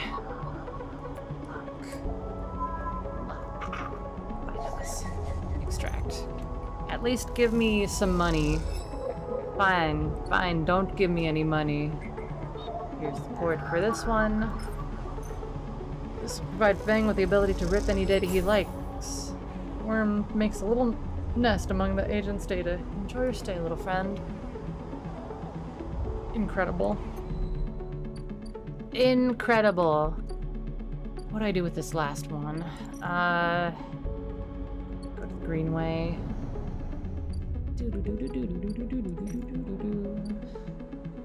It's safe to do this. I guess I'll just put this one in here. Yeah, because I do want to have like the little garden or whatever. I don't know what any of this stuff in the Greenway is gonna lead to. I got a little bit done over here, and then I ended up with my ending because I didn't have. When you do the ending with Lim and Mina, the game like ends.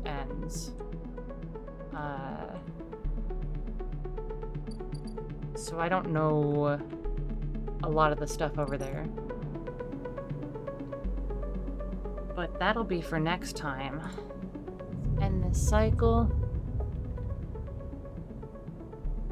See if anything pops up when we leave. Oh my god, we have a new clock. Ethan says Maywick is on their way. You'll need to leave the station and get protection or disable your tracker before they arrive.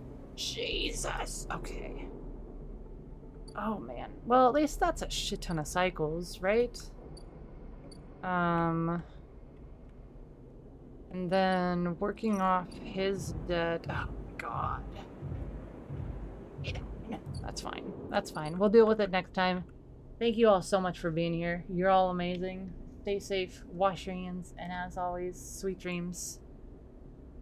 We'll see you next time.